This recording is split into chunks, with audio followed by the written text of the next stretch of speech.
Biden, which wasn't that hard, actually. All you had to do is hold up his record. But we had the debate, and then after the debate, he was down so much, and they went to him, and that's when they went to him.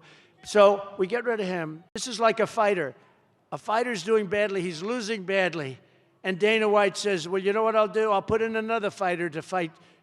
You got to take two people. And so now they put this total Marxist, communist person in there. But people have figured it out. She had a very bad day yesterday, and we're going to talk about that. She had a bad day. She had a bad day. Kamala Harris was one of the original sponsors of the socialist Green New scam. You know that. Where they want to spend $93 billion. 93. No, they want to spend, actually, she's spending $93 billion in a short, but they actually, their ultimate plan is for $94 trillion to be spent. 94, listen to this. That's more than China and the rest of the world could spend if they really wanted to in 25 years. 94 trillion, we're going to clean the air so that when China comes here and takes us over, they'll have a nice, clear atmosphere, because that's what they're doing. They're sacrificing our military and everything else. These people are crazy. She said repeatedly that she wants to ban fracking her whole life. We will ban fracking. We will stop. You know, I flew over some of those beautiful windmills. They're falling down, by the way. They're all over the place. They're all over the place. That gorgeous, beautiful Pennsylvania countryside. They got these big, ugly suckers hanging down. They're rusting and rotting. Half of them weren't spinning, and the ones that were going so slow. They were going, it's not too windy, but, you know, they're going like slow. The other ones were just dead. But they're all rusting and disgusting looking. And then, you know, the environmentalists say that it's also, very importantly, the most expensive form of energy there is. You cannot get more expensive. The wind, it sounds so wonderful. The wind is bullshit. I'll tell you, it's horrible. So expensive. It's just too expensive. It doesn't work. All of that to do, you know, 1/10 of 1%. I mean, the whole thing is crazy. You remember when I used to say, darling, I want to watch our president tonight on television. And the husband looks, I'm sorry, dear. The windmills aren't wind. There's no wind tonight. You can't watch, darling. We're not going to be watching tonight. Maybe we'll catch him another time. No, we have to be careful. We have to be smart. We're going to lose our country. These people are crazy. They're crazy. They're damn crazy. We're going to get out. We're going to vote. We'll get it cleaned up. But if we don't clean it up now, it's going to be too late. I really believe it. We don't clean it up now, it's going to be too late. She sponsored a bill to impose a 100% ban on gasoline-powered cars and trucks. You know that, right? 100%, there's none. There's none. Even though we have more liquid gold under our feet than any other nation. By far. More than Saudi Arabia, more than Russia. Let's go electric. Let's do this. They want to go now hydrogen. They want a hydrogen car. You know what the problem is? When they blow up, you are unrecognizable. If this beautiful young woman is in the car, drive it, and the hydrogen car, if it blows up, you are unrecognizable. You with a nice Trump sign. Is that Trump? Stand up, let me say. Oh, I like her. I like her. I will not allow her to go into a hydrogen car. They don't blow up that often. They were saying, that, yeah, but they don't blow up that often. Oh, great. Thank you very much. And as we speak, Kamala is crushing Pennsylvania with a natural gas export ban. You know about that, right? Designed to choke the life out of your fossil fuel industry. Listen to Kamala in her own words very recently. There's no question I'm in favor of banning fracking. I am committed to passing a Green New Deal and finally putting an end to fracking once and for all. If they fail to act as President of the United States, I am prepared to get rid of the filibuster to pass a Green New Deal. I am offering a Green New Deal that has been described as one of the most aggressive and progressive. Well, he's going to bring the Green New Deal up for a vote. Yeah, I will vote for it. It is a resolution. I believe that the underlying principles behind it are sound and important. What is the solution for voters who have jobs and interests in the fossil fuel industry? Giving the workers an ability to transition into the jobs of the future. Can we afford it? Of course we can afford it. It's not about a cost.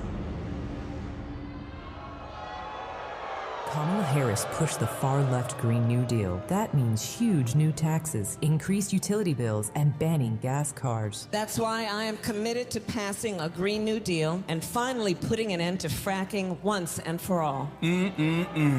Kamala just don't give a frack. Kamala's fracking ban would kill jobs and raise gas prices. Kamala doesn't give a frack about you. Only President Trump will bring back Trump's strong economy. I'm Donald J. Trump, and I approve this message. Thank you.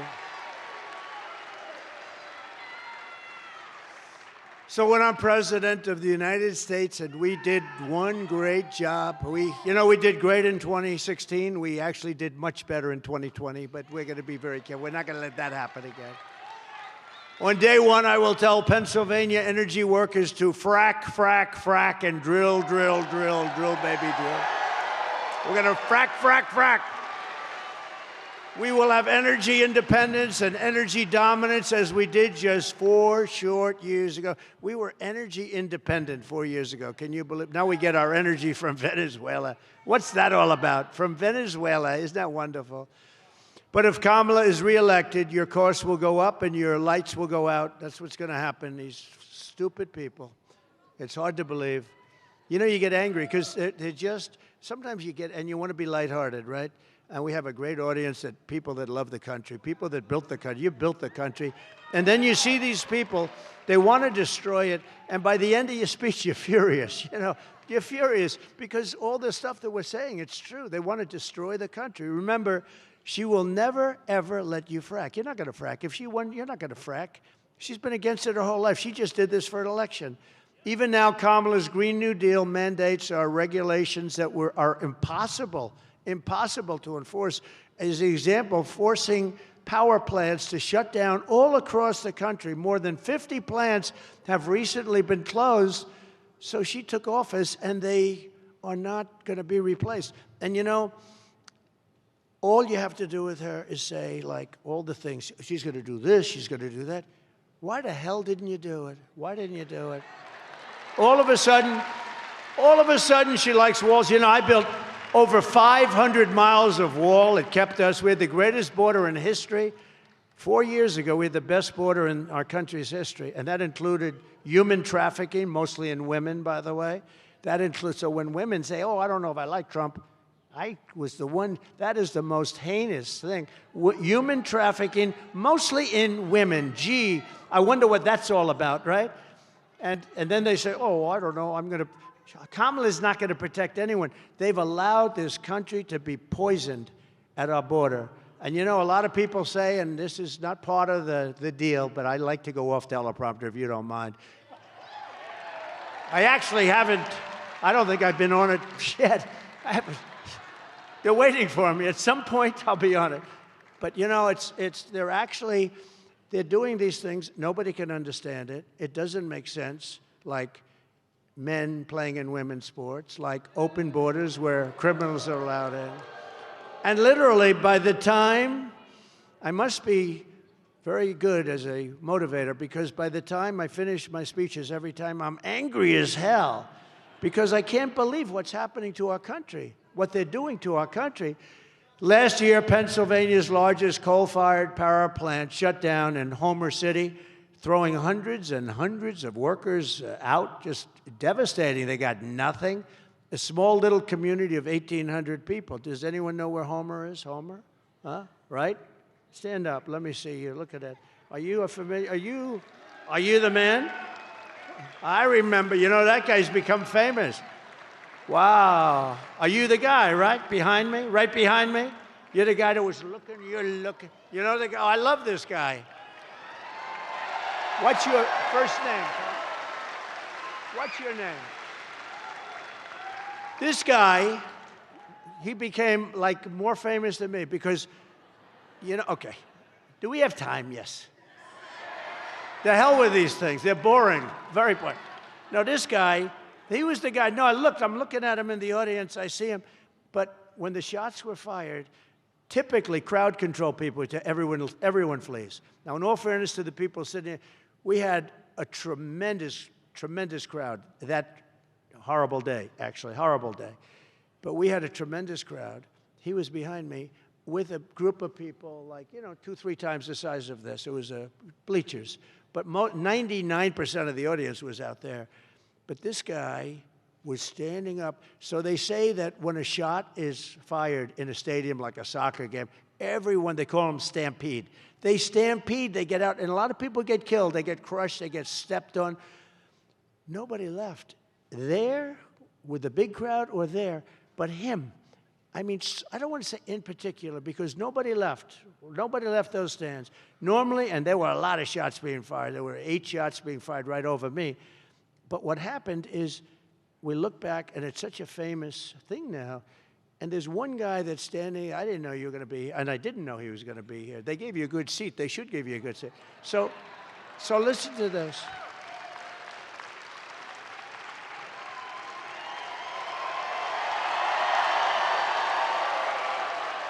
Right? So this man, and he's back a few rows, and next to a woman who was very brave too. And he's standing, he's not only not leaving, he's standing up. And he's looking, he wants to find it, because he knows. He saw a lot of blood all of a sudden, and he knew what happened. And all he cared about is, I want to get that guy. But then the sniper, our sniper, took him out. And by the way, and the local police too, they did a good job. The local police did a good job.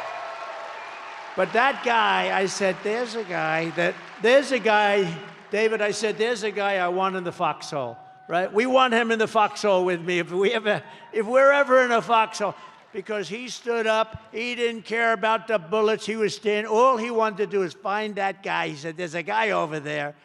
And you had some other people too. We appreciate it. Thank you very much. Great honor. Thank you, Dave. I love people like that. I love people like that. He's like a movie star. He's become a movie star, I'm telling you. We love him. The head of the plant at Homer City said that Kamala's EPA had imposed a, quote, excessive economic and operational burden. It wasn't possible to keep it open. It's being done on purpose. They're taking plants that are perfectly good, that are not polluting any more than anything else would, and they're closing them up, and they're forcing you to use energy that's 10 times and 20 times more expensive and doesn't even work. One local businesswoman said that her life had been turned upside down by what happened, and a local union leader called the closure, quote, absolutely devastating and totally unnecessary. And I hope whoever owns that plant can just keep it around for a few months, just keep going, because we're going to let that plant go for a long time, okay? So you got to tell them, Homer, you don't have long to go. I actually told the people in North Carolina who have been just devastated, I told them, I said, look, just hang in for a few months. It's tough to say, hang in for a few months. But we take office on January 20th. I said, everything will be beautiful once I take office. Everything's going to... They spent all their funds. They have no funds to take care. They have no funds. They have no workers. They have no nothing. FEMA, we had such a good FEMA. FEMA was great under Trump, that I can tell you. We had tremendous success. Under these demented and self-destructive Kamala Harris policies, Pennsylvania electricity prices are up 50% and are projected to rise by another 50% this year. So you're going to be up 100%. Does anybody mind? No, you're making a contribution to the environment, right? Except you won't have any money left, you won't have a house left, you won't have a country left, you won't have a commonwealth left. Even the grid operators themselves say that if the insanity continues, Kamala will crush the electrical grid of the United States of America. But we will not let her do it, will we? We're not going to let her do it. She's bad news. She doesn't even know where the hell she is. They ask her a question, she's like a vacuum. What? No, I don't want to be nice, Somebody said, you should be nicer. Women won't like it. I said, I don't care. No, they say that. A guy came up to me today. He said, sir, you really should be nicer to her. The women won't like it. The women want safety, and the women want to have a country that they can be proud of, I think. Anyway, so today I make Pennsylvania this promise. I will stop the energy price hikes. I will stop the plant closures immediately, and we will restart the plants that Kamala has very cruelly closed. I mean, you know, they don't know. They have thousands of jobs involved, people that have worked there for 25 years or longer, and we're not going to let it happen. I will terminate the Green New Scam immediately. I want the cleanest water. You know, I don't know if you know, in my 2 last years, we had the cleanest water we've ever had, we had the cleanest air we've ever had, and we had the most jobs and the most factories working that we've ever had.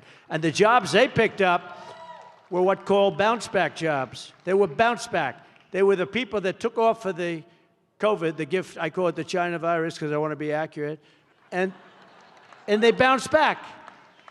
I will end the destruction of our electrical grid. They are destroying our grid. It's already in bad shape, I'll tell you right now, but they are destroying. We'll make, isn't it amazing? We don't have any electricity, but they want to go all electric cars. Think of that. Now think, these are, I'm just thinking, we're talking about all electric, and I love electric cars. You know why? Because I think Elon is great.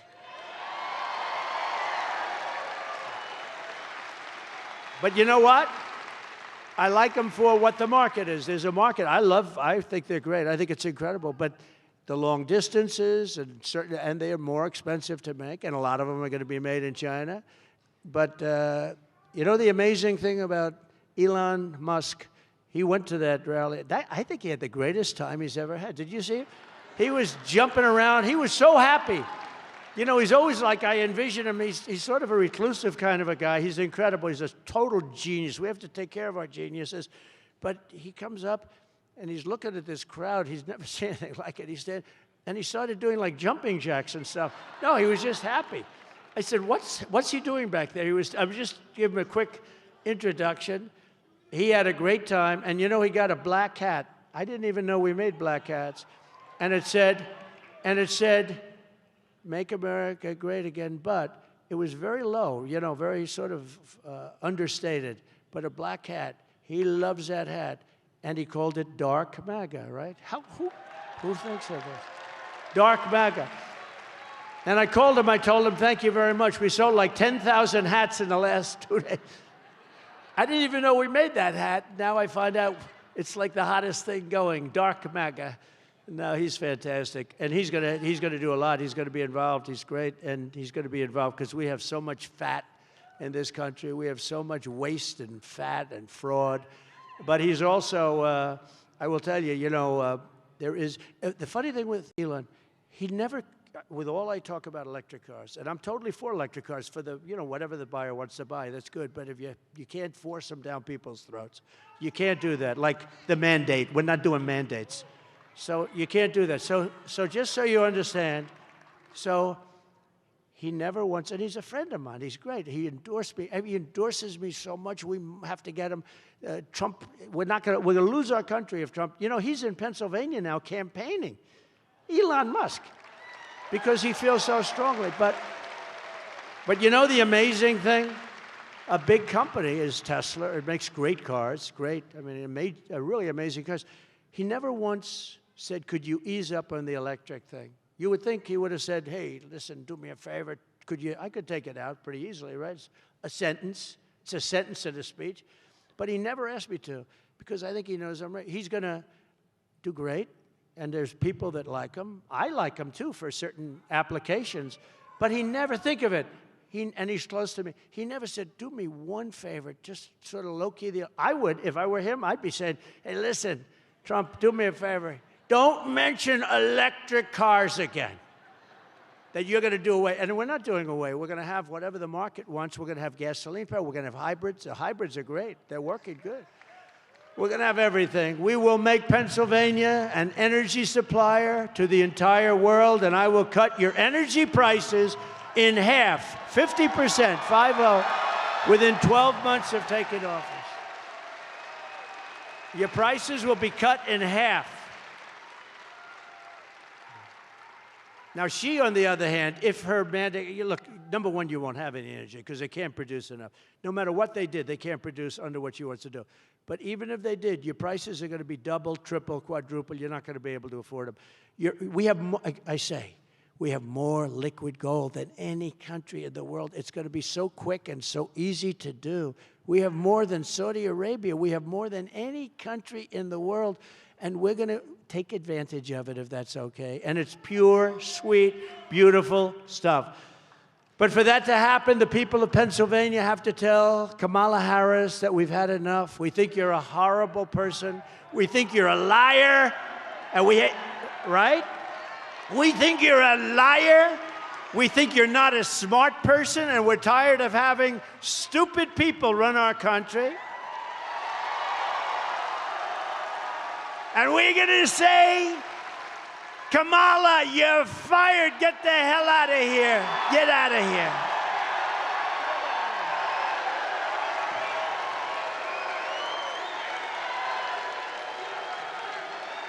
Get the hell out.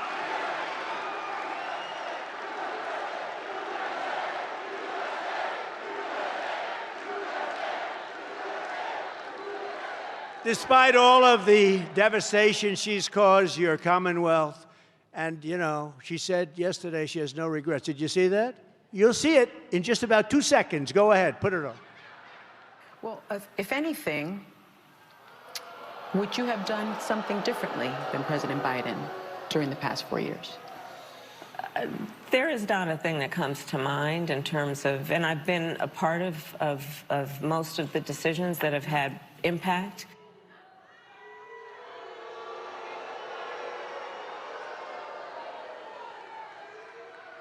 I think the other one asking the question is dumber than Kamala, so that's like, she's a dummy. I watched her over the years. That is one dumb woman. Sorry. I'm sorry, women. She's a dummy. The only one that agrees with that more than me are the women in the audience. So think of this, what she said. No, I can't think of anything. Did you see she froze? Did you see where her teleprompter went out? Her teleprompter went out, and she said it was 32 days or something before the election. So she said 32, 32, 32, 32, 32. She was freaked out. Thank God that sucker went back on. I would have been, I don't know what she would have jumped off the stage. Now, when you do this stuff, you know, I would say probably about 15% of the time, the teleprompters, they go out. And either you, like, can you imagine it goes out for Joe Biden? He's no good with the teleprompter blazing, right? No, it's gone out with him a couple of, you know what he does? He stops, looks around, and he walks off. But he can never find the stair, so it's a problem. He's looking around for stairs. Has anyone seen a stairway? We have more stairs than these platforms. I don't know what the hell it is. It must be a fire problem. There's like 6 stairs. And do you ever notice he can never find his way off the platform?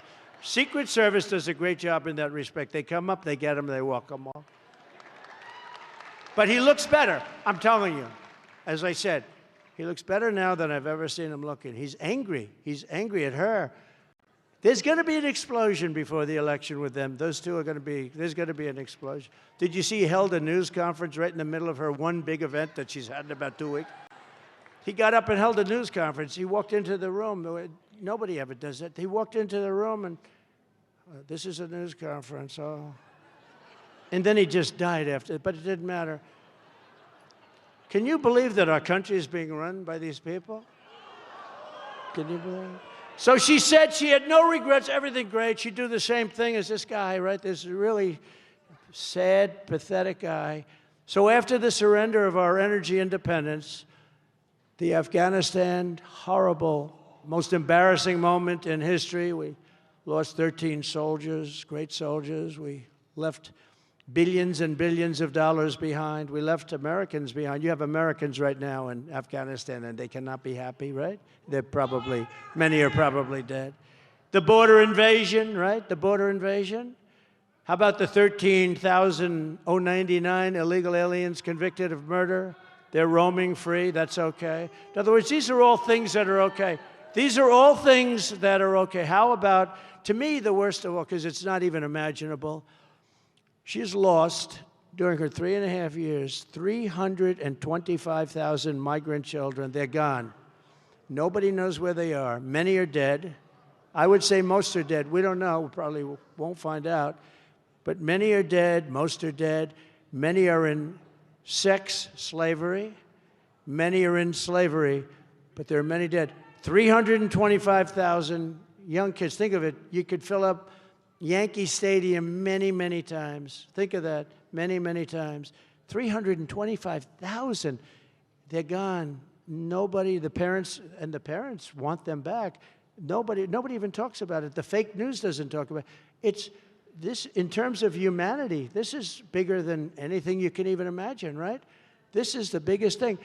And she thinks it's okay because she said, no, I don't think I'd change anything. All of this stuff would have stopped. The worst inflation in the history of our country, costing everybody a minimum of $29,000 per family, price hikes that cost a typical family. Think of that. No, she wouldn't change. $29,000. People don't have that money. The inflation has really destroyed the middle class. The elderly and people on fixed incomes are decimated. Just think of it, our middle class. How about Ukraine? If I were president, there never would have been a war. You wouldn't even know what Ukraine is. There would have never been a war. Putin wouldn't have done it. Putin wouldn't have done it. And that was okay with her. You remember what she said? She said, no. She didn't know where the hell she was. She said, no, I'm fine. No, I wouldn't have done nothing. How about the October 7th attack on Israel? That would have never happened. How about the fact that the United States is a laughingstock all over the world, right? How about she failed on the witch hunts against her political opponent, me? The first time that they've ever done that. They do it in other countries, like in third world, banana republics. The witch hunts, I call it the witch hunts against Trump. The one in Florida was thrown out, and yet Biden's document case, they ruled on him. They said he's guilty, right? Oh, he had documents for 50 years. He should, and I had the Presidential Records Act. I was totally allowed to do it. Anyway, my case was won. He lost his case. What they said is that he's incompetent, essentially. They said he's got no memory and all sorts of other things, and therefore we shouldn't send him to court. They said he wasn't fit to stand trial, but he's allowed to be the President of the United States. Okay? No, think of that. Here's the ruling. He's not fit. He's got no memory, and he's in trouble.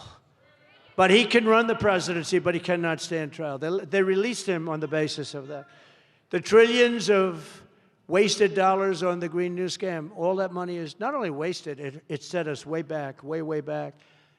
And the worst hurricane response since Katrina. She doesn't want to have a do-over with what's happened to North Carolina, Georgia, Alabama, all the states that we just mentioned. Kamala Harris could not think of one thing that she would do differently. And you know, it's strange, because when I saw that question, I said, oh, this is going to be a long answer, because she could have done it in a nice way. I wish I would have done this on the border. I wish we would have closed up the border. I wish we didn't have the horrific acts of violence against all of those children and all of the things. She could have really done. And I said, well, this will be a good answer. She didn't know what the hell to say. But think of it. It was a softball question. It was meant that she was, and she said, no, I would have done everything. So all of the agony, all of the suffering, all of the inflation and the border and the criminals coming into our country, she wouldn't have done anything different than this guy that should have really never been president, in my opinion, should have never been president. So she said that there'd be nothing. And to me, that is a disqualifying answer. That should disqualify her from even running. If that's going to be the case, she should be disqualified from even running. She's an incompetent person. She's grossly incompetent. She cannot be trusted, and she is totally ill-equipped to do the job of being president of the United States. Let me tell you, I know all of them. I know President Xi. I know Putin. I know Kim Jong-un of North Korea. Biden, he said, oh, that's a tough situation in North Korea. We had no problem. I got along with him very good. A little rough start, right? Remember? Little rocket man. Remember when he said, I have a red button on my desk? That was a very threatening sound. I have a red button on my desk. I said, I have a red button on mine too, but mine's much bigger and mine works. Okay?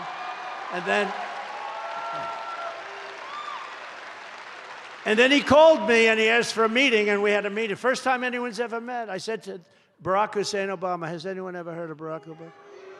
Barack? Remember Rush Limbaugh? He used to go, Barack Hussein Obama. Barack Hussein Obama. No. But he told me that the toughest thing when we sit before it's a beautiful thing, actually. You know, the president sits with a new president coming in. He said the biggest problem we have by far is North Korea. We didn't have a problem with North Korea, believe me. You may have in the future if you have stupid people running our country, but we had no problem. I met with him. It was a big deal that I met with him a second time. We were on our way to doing something fine. But he's got, you know, he's got tremendous nuclear power. Somebody let him get there. Our country just went through 4 years of really a horror show, and we cannot have 4 more years. We just had a man who's grossly incompetent as our president, and now we have a woman who is actually, in my opinion, worse than him. I believe she's worse than him. And we can't allow it to happen. Now, I had this done because, you know, our military is great. I knocked out ISIS.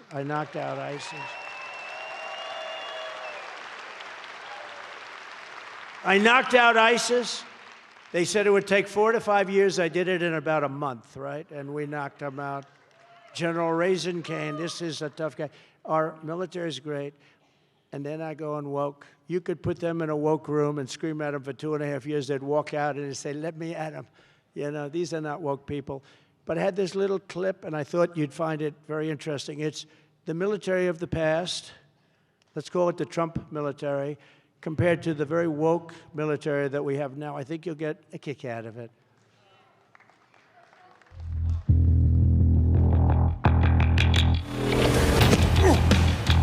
You little scumbag! I got your name! I got your ass! You will not laugh! You will not cry! You will learn by the numbers! Happy Pride. Happy Pride Month, and actually, let's declare it a summer of pride. So you're a killer? Sir, yes, sir! Let me see your war face! Sir, you got a war face? Ah!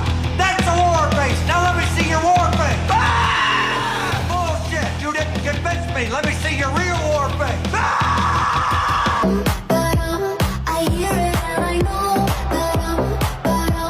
I know you wanna take. You will be a weapon.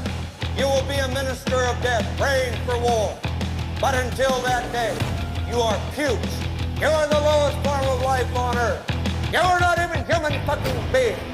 You are nothing but unorganized, grabastic pieces of amphibian shit. How to abracadabra, these bitches know I got answers the way I... It looks to me like the best part of you ran down the crack of your mama's ass and ended up as a brown stain on the mattress.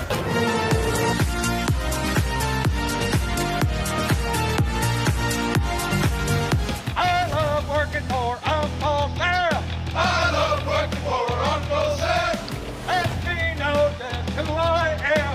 Lets me know just who I am. 1, 2, 3, 4, United States Marine Corps. 1, 2, 3, 4, United States Marine Corps.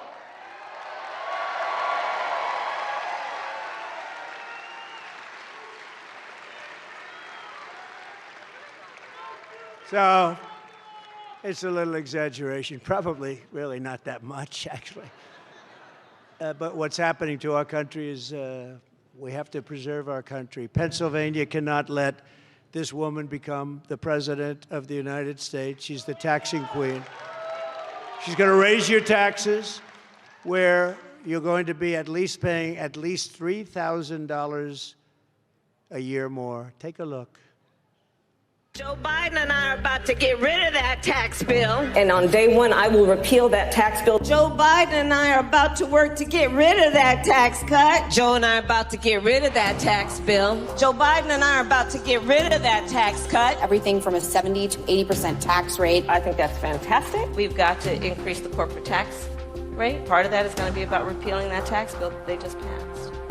And also looking at estate taxes are going to have to go up. We will tax capital gains. But we're going to have to raise corporate taxes. It's just a new way of looking at things to say, we're going to tax what you don't have. That's a sore point, and it's a big deal. Is that something you think she firmly believes in?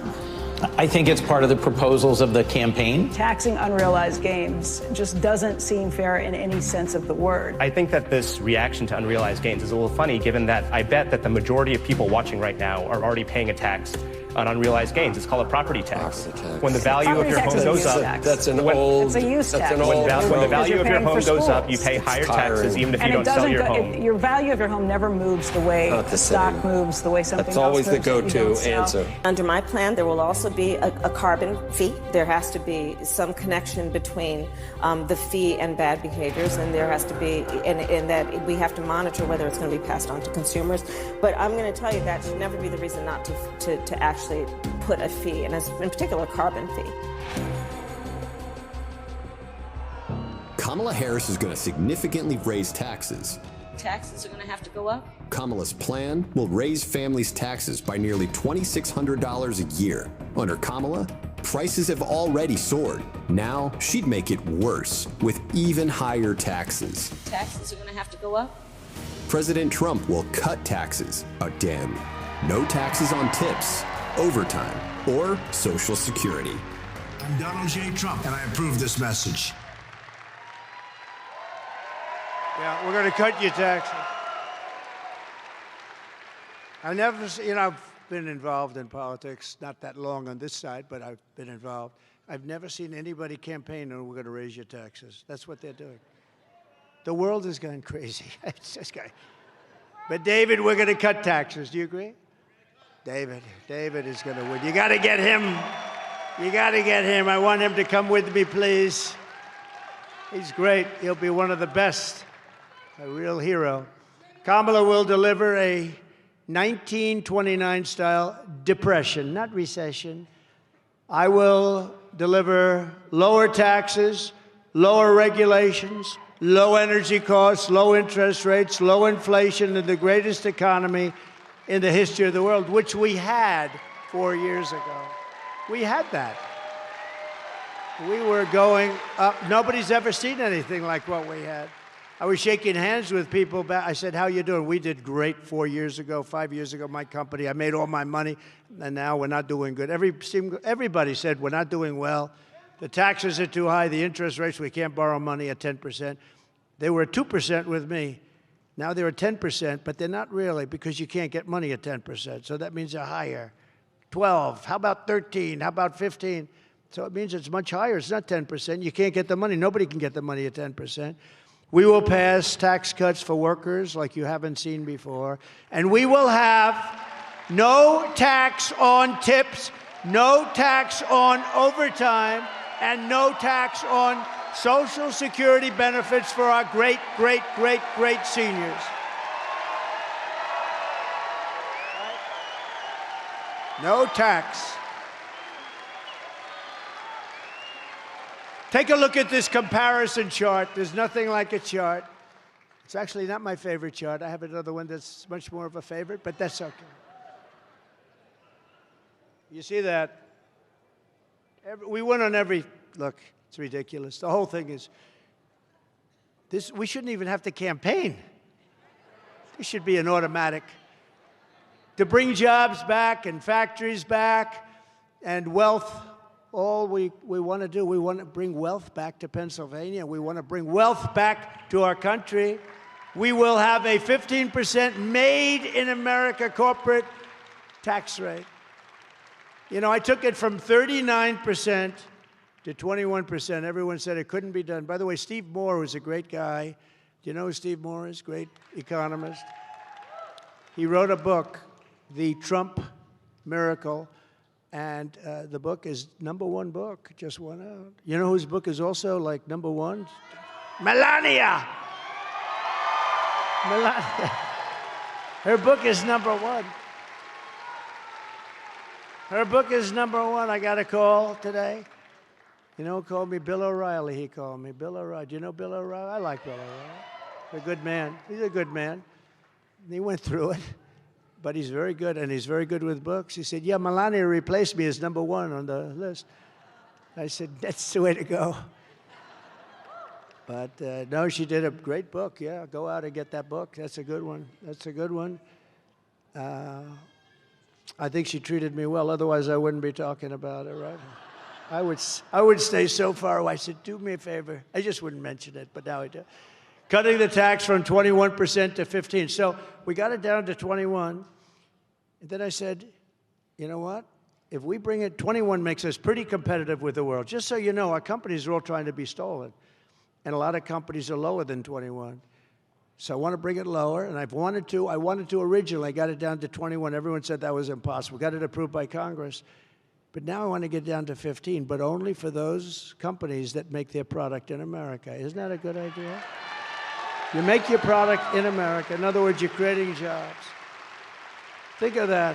Vivek, is that good? How about that? You know, I got calls from very smart people like Vivek, and they said, where the hell did you ever come up with that idea? How simple is it?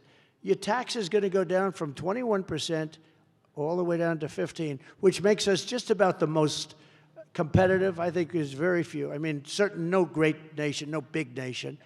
We get it all the way down, but you have to make your product here. And I got a call from Wall Street geniuses. Who the hell gave you that idea? That's a great idea. These guys, that's all they do is they think. Nobody ever thought about that. We're taking it down from 21 to 15.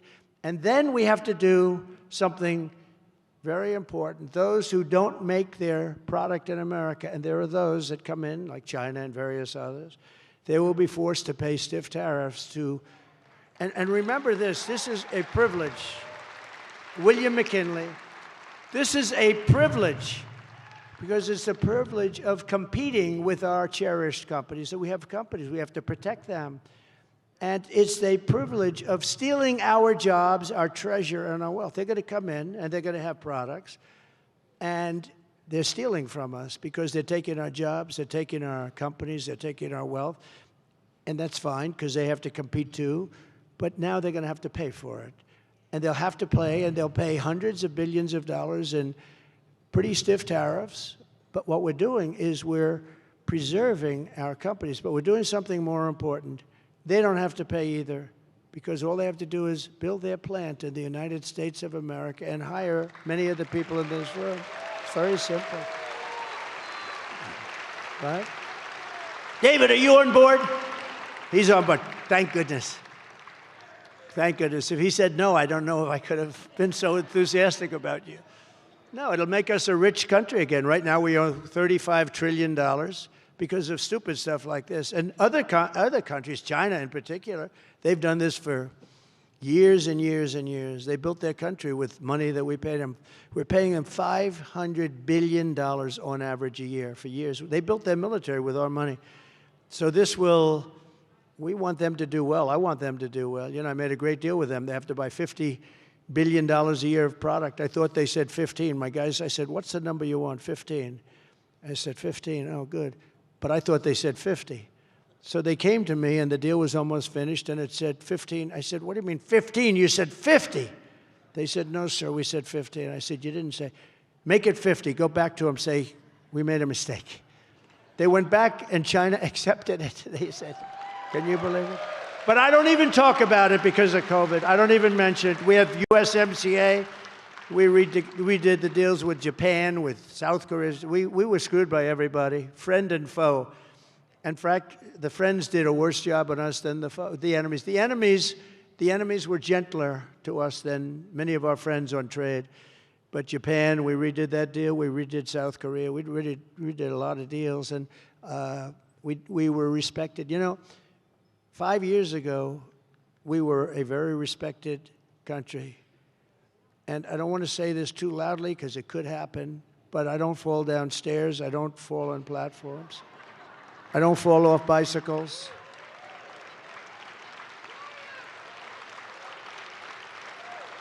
I have a great memory.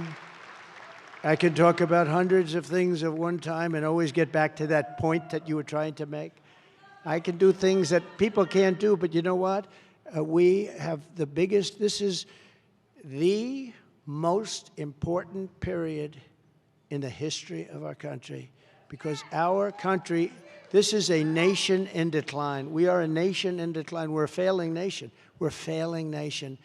And they have no clue what to do. She wants to raise everybody's taxes, and what they do, you know, today, they used to go to different states. If Pennsylvania was high, they go to another state.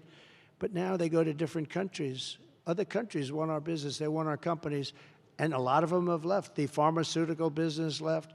A lot of industries have left. We're keeping them, and we're going to get all those people back. We're going to make it so they practically have to come back. So we'll take in hundreds of billions of dollars in tariffs, and we're going to make our country so strong and so rich, it will never be so rich. You know, we used to be an all-tariff country in the 1890s, 1880s, 1890s, early 1900s, all tariffs. That was when our country was the richest it ever was. It was never rich like that. It was so rich that they had to set up a commission, the Great Tariff Commission of like 1887. It had one function: what to do with all the money. We had so much money, we didn't know what to do with it. And then in the 1900s, they brilliantly went to the income tax, where everybody gets taxed, and foreign companies could come in and just steal our treasure and our jobs, steal our wealth. And honestly, we've never really been the same. The country made so much money, and other countries lived. They were fine. But we're like taking care of the whole world, and it's time for the world to take care of us. Does that make sense? Time to take care of us. And we're going to pay off debt, or we're going to reduce taxes still further, because that's what it's all about. We gave you the tax cut, and it was the biggest tax cut in American history. We gave you that tax cut, and we did more business with, our revenues were greater with a much smaller number. You paid much less, and yet as a country, we did much more business. We had great years. My pro-American trade policies are one of the major reasons why I've been overwhelmingly endorsed by the rank and file membership of the Teamsters Union. They haven't endorsed.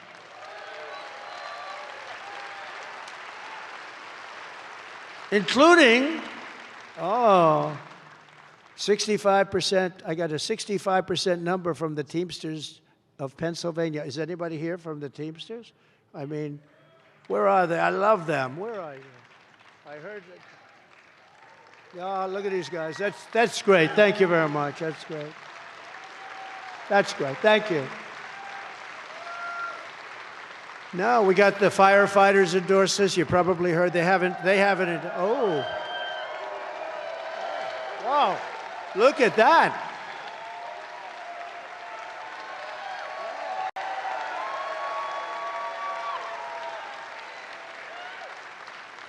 That's a very good-looking group of human beings, I will say.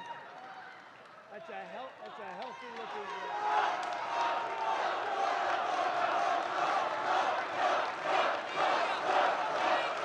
That's nice.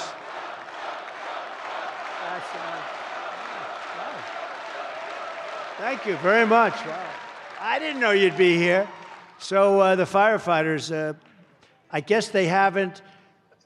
Every year for, what, 60, 70, some crazy number of years, they always automatically do the Democrats. And the rank and file said, we're not doing that. And they voted overwhelmingly for me. And, you know, the union heads always have a problem with that. They always have a problem. And the same thing happened with the Teamsters. And that's happening also with the auto industry, because United Auto Workers you're not going to have any jobs unless they vote. And if they vote for me, we'll have more autos being made in this country than at any time since the heyday, which was about 60 years ago, because all it is a one-way street out of our country. We're going to rebuild the auto industry in our country. We're going to make it so good and so powerful and so great again. So firefighters, thank you very much. We love you guys. That's good. Teamsters, thank you very much.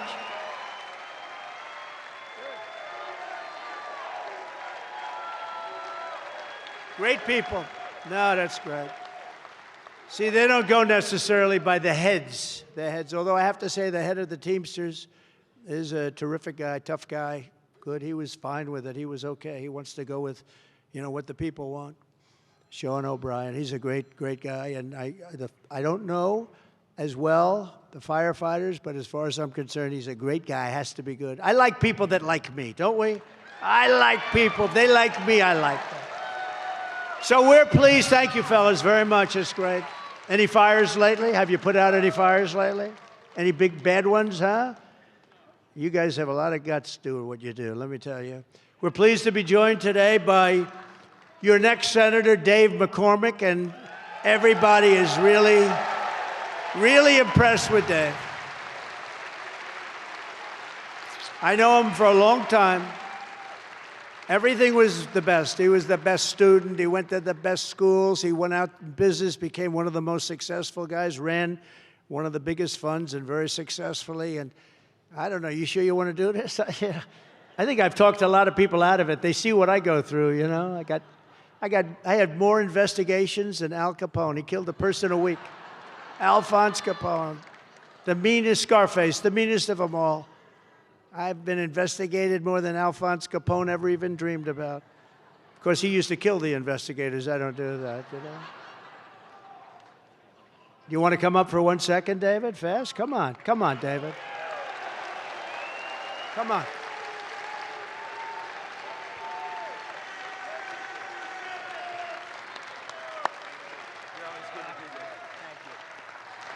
All right, well, thank you. Great to be in Scranton with the next President of the United States.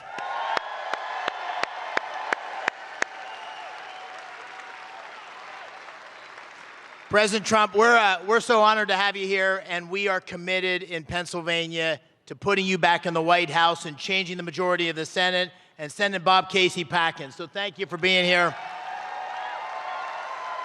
And, what happens in Pennsylvania or what happens for the country depends on what happens in the next 27 days. And as you know, Mr. President, I was a wrestler. Lots of wrestlers here in this part of Pennsylvania. And I wasn't the best wrestler, but I always knew in college, if I could get into the third period within a point or two, I would win. Because the third period is not about wrestling. It's about mental toughness. It's about heart. It's about staying on offense. It's about fight, fight, fight. Thank you, Mr. President. Thank you, David.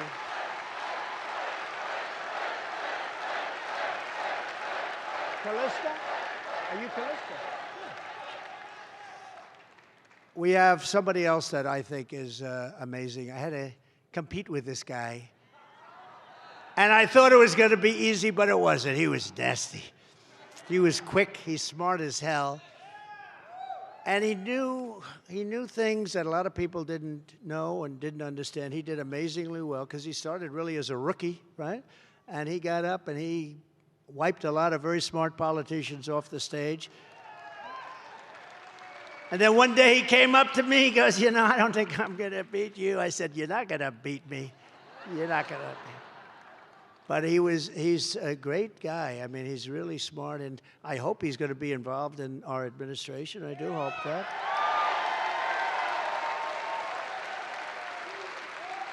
Because we can put him in charge of one of these big monsters, and he'll do a better job than anybody you can think of. So, Vivek, please, thank you very much. Vivek is a great guy. Thank you. Thank you very much. Great job. Great job. No, he's tough. Tough and he's smart. Before I go to a couple of great and really warriors, I want to introduce, in a way, another warrior, Callista. Callista, will you please stand up? Callista? Oh. You can stand up anyway. No, I know, I'm only kidding. I know you are, and I know. Thank you very much, Joe. I appreciate it. Thank you very much, darling. Appreciate it. You look great. Thank you. Congressional candidate Rob Bresnahan. Rob, thank you. How's that going, Rob? Good?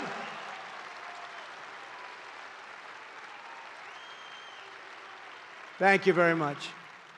County Commissioner Chris Shermack and Mayor. Thank you very much, Chris. Good job you're doing. Mayor Carl Curran. Thank you. Where's Carl? Thank you. He's here. I shook his hand a little while ago. Oh, hello. Thank you very much. Thank you for being here. Thank you very much, Mayor. I also want to send our love to everyone in Florida. They're going through a big one tonight. It's going to arrive tonight sometime around midnight, a little before midnight, and we're praying for them and asking God to keep them all safe, all those people. I've never seen a hurricane like that. I don't know. It's so often, you know, they talk about it and they talk because they want you to watch. This is the real deal. This is a bad one. And we have some great governors, great Republican governors that are in charge, and I think they'll do a phenomenal job. I think they're going to do a phenomenal job. But here are some facts. Kamala Harris is a radical left Marxist, rated even worse than crazy Bernie Sanders. Actually, rated even worse than Pocahontas. Has anyone heard of Pocahontas? She was an original creator of defund the police movement, and anybody who wants to defund the police for even 1 week is not worthy of being president of the United States. She was one of the originals. Defund the police. We want to defund the police. You saw when she went up to Minnesota and she was bailing people out that wanted to burn down everything. Remember? They said, oh, it's a friendly protest. This poor idiot from CNN used to, remember? He said, this is a friendly, then he got hit in the leg with like a rock or something, a hand grenade. He went down, remember, he went down. He went down! This is a friendly protest. Oh, this is very friendly. And behind him, the entire city of Minneapolis was burning. It was like, it looked like the Second World War. No, it was friendly. It's a terrible thing, but she wanted to bail out all those people that did that and cause death. She got a lot of them out. Kamala Harris vowed to abolish ICE. She wants mass amnesty for all illegals. She wants mass amnesty for people that have literally looked to destroy our country. It's all will go to one thing. It's going to bankrupt your Medicare, bankrupt your Social Security. And we mentioned again, 325,000 migrant children dead or in slavery right now and just plain missing. She was the Attorney General of the state of California. She redefined child sex trafficking. These are words or phrases: assault with a deadly weapon and rape of an unconscious person. She said, from now on, they will be called nonviolent crimes and reduced sentences accordingly. She pledged to confiscate your guns. She's going to take away your guns. I didn't let anybody touch that. Not an easy issue. I didn't let any. Does anybody in the room, please raise your hand, have a gun?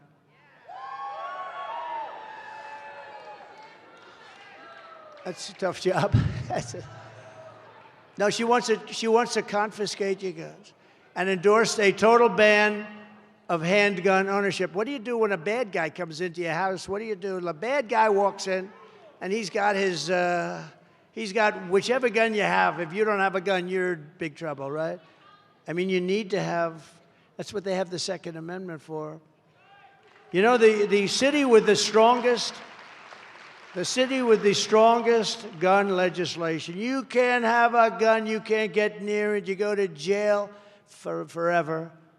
Is a place called Chicago, and that's got the worst problem, right? That's got the worst problem. She even called for free sex changes for illegal aliens in detention. All paid for by the taxpayer. In other words, if you're being detained and you want a sex change, you can get, by the way, aside from the obvious, not such a great idea, it's a very, very expensive operation. And perhaps most revealing of all, she lied all about so many different things, but she lied about that little thing called McDonald's. She never worked there. And yesterday, Tampon Tim said, you know why they call him that?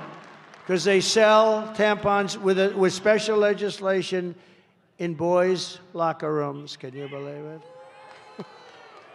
Says he's a freak. I'm not allowed to say that. I'm not allowed to say that. By the way, can you imagine if this guy happened along, right? Can you even believe this?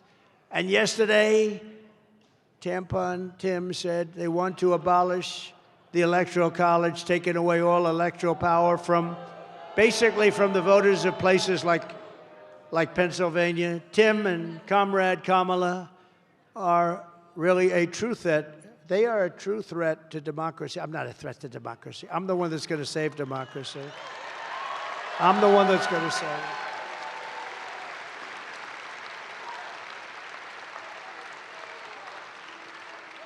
I'm going to save democracy. They are a threat to democracy, and they really are, too.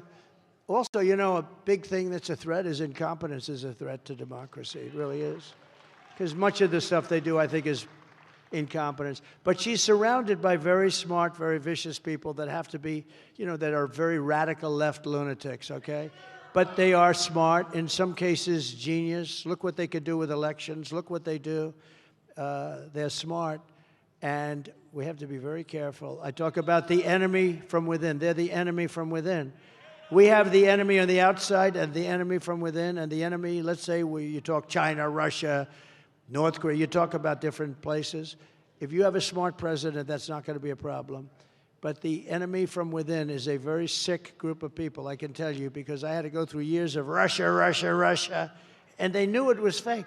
They knew it was fake. How about this? I have a son, Don, who's a great guy. He knew less about Russia. He knew less about Russia, David, than there's nobody in this room. Is there a child in the room? A child? Is there a young child? Huh? No, he's not that young, ma'am. He's about 70 years old. She's pointing to a guy that's like in his... Where is he? Okay, so you take a child. You take a child who's 5 years old. He knows more about Russia than my son. He knew nothing. And yet Adam Shifty Schiff came out of an intelligence hearing, and he said, Donald Trump Jr. will go to jail for what he did with Russia. And just understand, the whole thing was a made-up scam by him and Crooked Hillary and all these people. It was a scam. It turned out to be, and the writers at the New York Times got Pulitzer Prizes for their excellent journalism. No, but the thing turned out to be a scam. And then they admitted they were wrong. And we're suing the Pulitzer Foundation. We're saying, we're demanding that they retract the Pulitzer Prizes with damages. And we're doing very well in that case. But think of it. Think of it. He knows nothing about, and I call him, I say, are you okay? He said, yeah, Dad, I know nothing about what they're talking about. I have nothing to do with Russia, absolutely. Here's a sleazebag that goes out and says, my son is going to go to jail on a con job that he made up along with Hillary and some of the others. Now think of it. How bad do you have to be to do that? He knows it's a phony story. They got caught, and now they've all admitted it was a con. It was a hoax, as we said, a scam. And they tell me my son's going to go to jail, and they all know it's a hoax. These are sick people. These are bad people. And we got to beat them, and we got to beat them badly, and we got to get them the hell out of there. We're going to get them out. But with your vote this November, we're going to defeat these radical left lunatics, and we're going to finish the job that we so brilliantly started. We had the greatest economy in the history of the world. Think of it, what we had going. On day one, I will seal the border. I will stop the migrant invasion. And we will begin the largest deportation operation in the history of our country.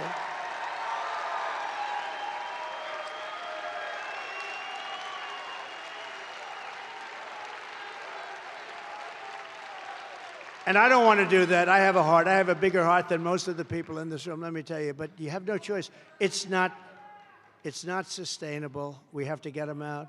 And we start with the worst of the criminals. We start with the drug lords. We start with the worst of the criminals. The illegal migrants coming into our country are taking the jobs of American citizens, the black and Hispanic communities in particular. The black communities, the Hispanic communities, and the unions are coming next. You watch. They're going to go after the unions. They're doing it, and they're here, and they shouldn't be here. I will end inflation, and I will make America affordable again. I will fight for and protect Social Security and Medicare. There'll be no cuts.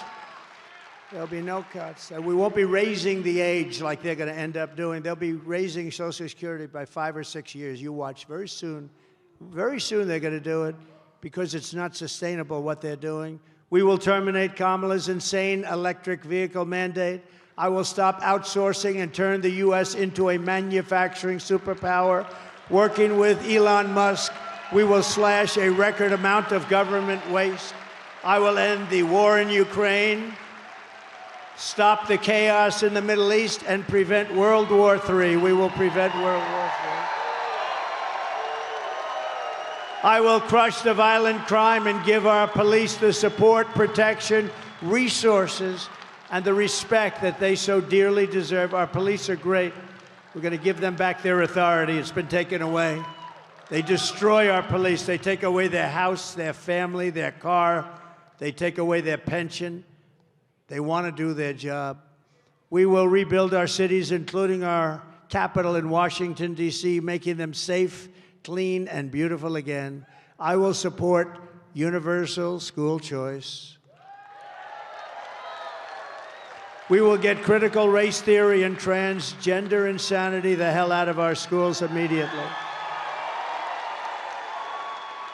And we will keep men out of women's sports.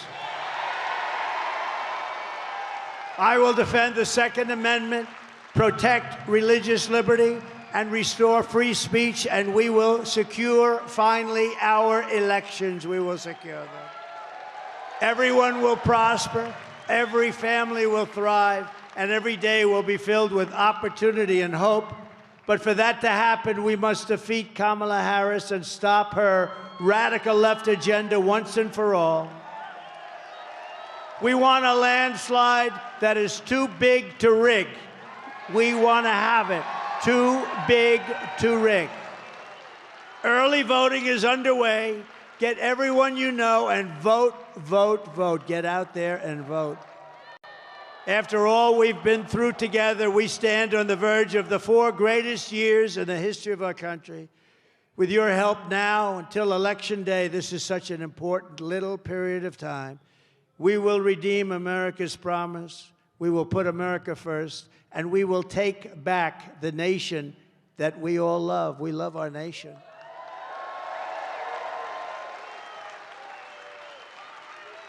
As an example, I didn't need this. I could be in the most beautiful beach in the world right now. Instead, I'm in the Commonwealth, which is okay with me. I like this better. A lot of people are in the beach. No, this is much better and much more important. It has nothing to do with like. November 5th will be the most important day in the history of our country, and together we will make America powerful again. We will make America wealthy again. We will make America healthy again. We will make America strong again. We will make America proud again. And we will make America great again. Thank you very much, everybody. God bless you. God bless you all. Thank you. Get out and vote. God bless you.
American heart, and it's time we stand and say that I'm proud to be an American, where at least I know I'm free. And I won't forget the men who died, who gave that right to me. And I gladly stand up next to you and defend her still today. 'Cause there ain't no doubt I love this land. God bless the USA.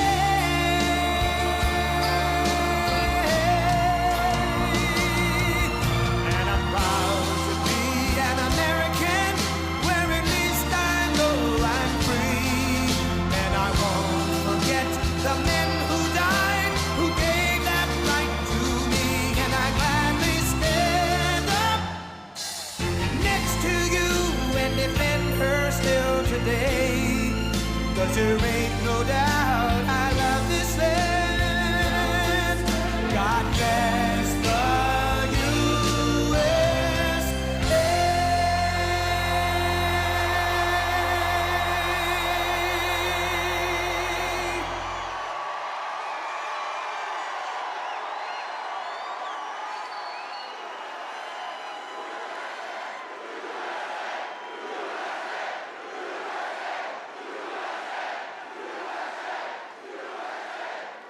Well, a very, very big hello, Pennsylvania. We love Pennsylvania. And it's great to be back in this beautiful Commonwealth with thousands of proud, hardworking American patriots. You are indeed. You are hardworking, proud. You love the country. We're going to save our country. We are going to save it from these lunatics. Before we begin, I want to send our prayers to the people of Florida getting hit just about now. In a little while, you're going to see a hurricane like we haven't seen in a long time, as well as all of the people still recovering from Hurricane Helene. So we have North Carolina that's been hit very hard, and this administration has not done a proper job at all.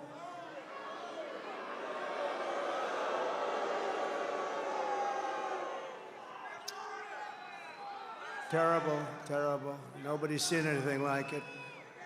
But we just pray for everybody. We want them all to be good, and we're going to be there hopefully soon, and we're going to help them rebuild and get it all back together. And we hope that God will keep them safe. God will keep them safe. Just 27 days from now, we're going to win Pennsylvania. We're going to defeat Kamala Harris. And we are going to make America great again.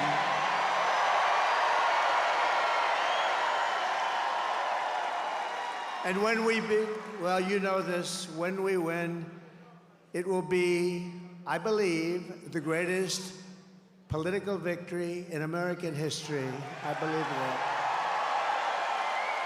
that. It will be the greatest. We had an incredible evening on Saturday in Butler, Pennsylvania. We love Butler. Butler's become a very famous place, celebrating the brave firefighter and fire chief. We love Corey, right? Who sacrificed his life in the attack 12 weeks ago. Just take a look at all of the incredible patriots. You have to see this to believe it. Over 100,000 people. Take a look at this.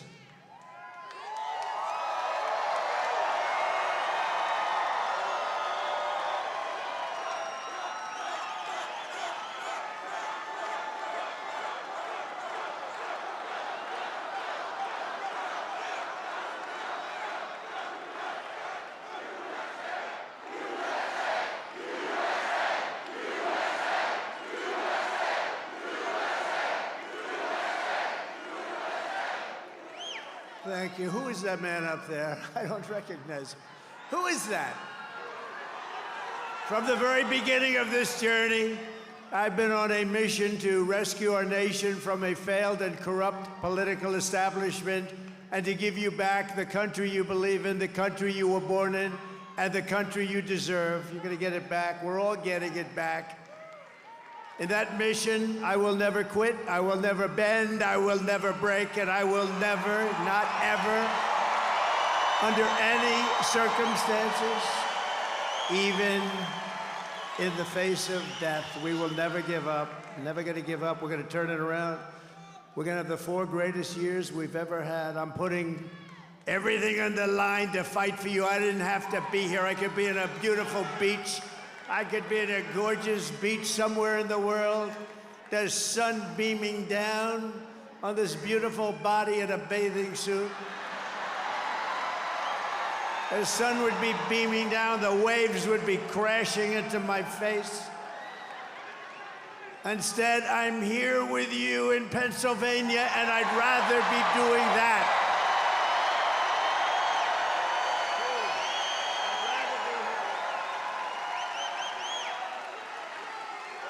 And all I want is one thing. Because we're going to do this, you have to go out and vote. That's all I want. You don't even have to give us any money. That's a pretty good deal, right? Just vote. Vote for all of us. You're not voting for me, you're voting for all of us. We're going to save our country. It's being run by incompetent people that have no idea what the hell they're doing. Early voting is underway now, so when the polls open tomorrow, don't wait, go immediately, go as soon as you can. If you want, you go. Some people want to wait. They want to wait till that beautiful Tuesday, that day that's going to be the most important day in the history of our country, I believe. You know, I really believe that. I think we're going to win Pennsylvania. We're leading in all the polls. I shouldn't tell you that. I shouldn't tell you. I should say we're down 1. We're down 1. Get at it. No, we're doing well in Pennsylvania. We're doing well in Michigan. We're doing well in Arizona, Nevada. We're doing well everywhere. We're doing well in places that a Republican hasn't won in years. We're doing well everywhere because people are looking at the people that are destroying our country and they say, we're not going to take it anymore. If we win Pennsylvania, we win the whole thing. It's over. The whole thing. But really, nobody makes the case against lying Kamala Harris better than Kamala herself. Take a look. Well, if anything, would you have done something differently than President Biden during the past 4 years? There is not a thing that comes to mind in terms of, and I've been a part of most of the decisions that have had impact.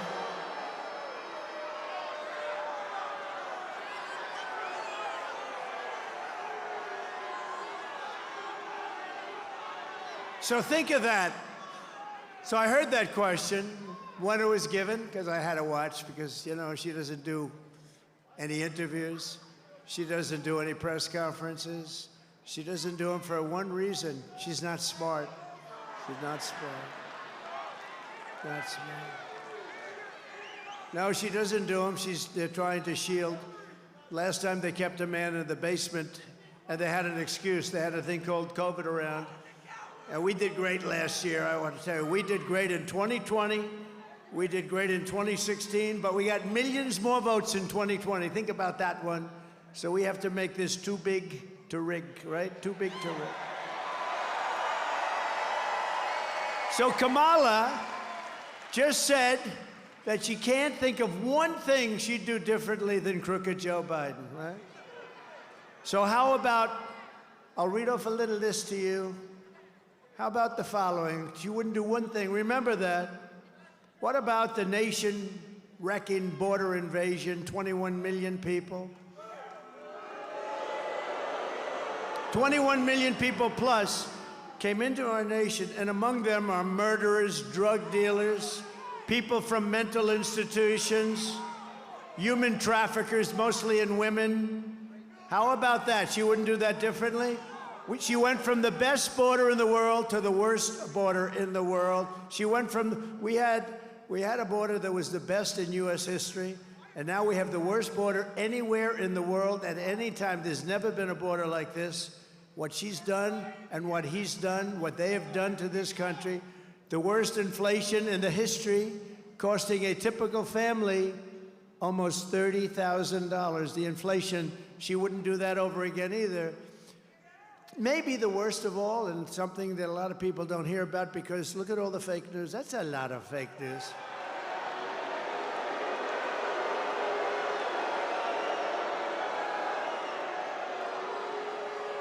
I think this is the worst of all in a sense, and you'd almost say, how could it be worse?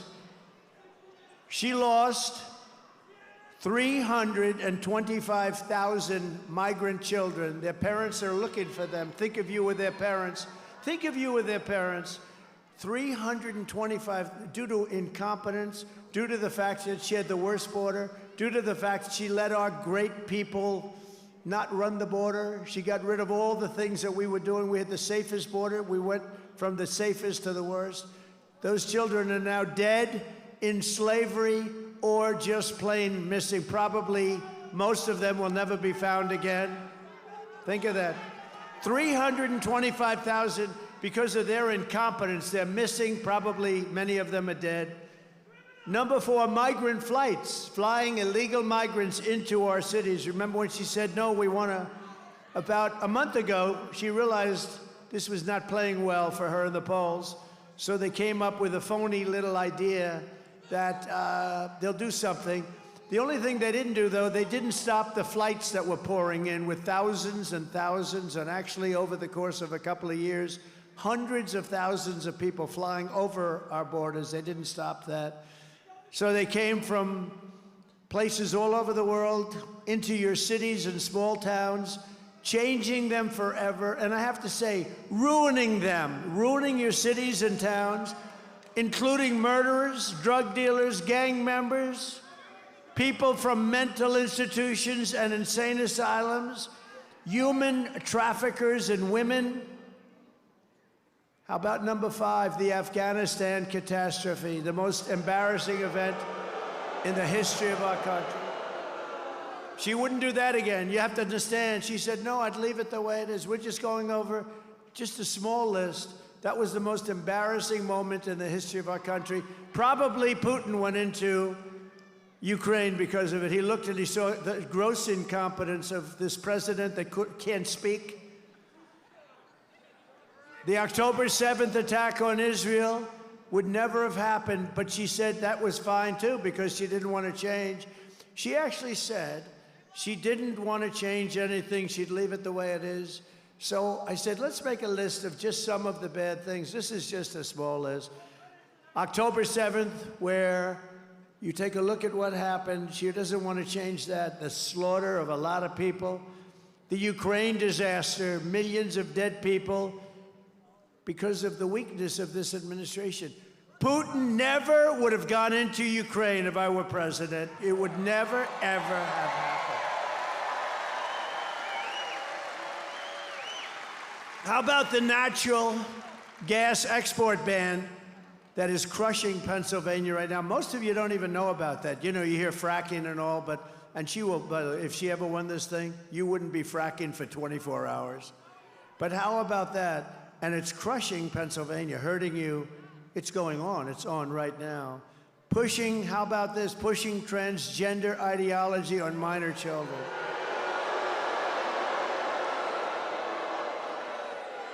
How about that one? Your child goes to school and they take your child. It was a he and comes back a she. And they do this. And they do it. And often without parental consent. Can you even believe we're saying this? How about men playing in women's sports? How about that? She wouldn't say. How about the insane electric vehicle mandate where everybody's got to have an electric car almost immediately?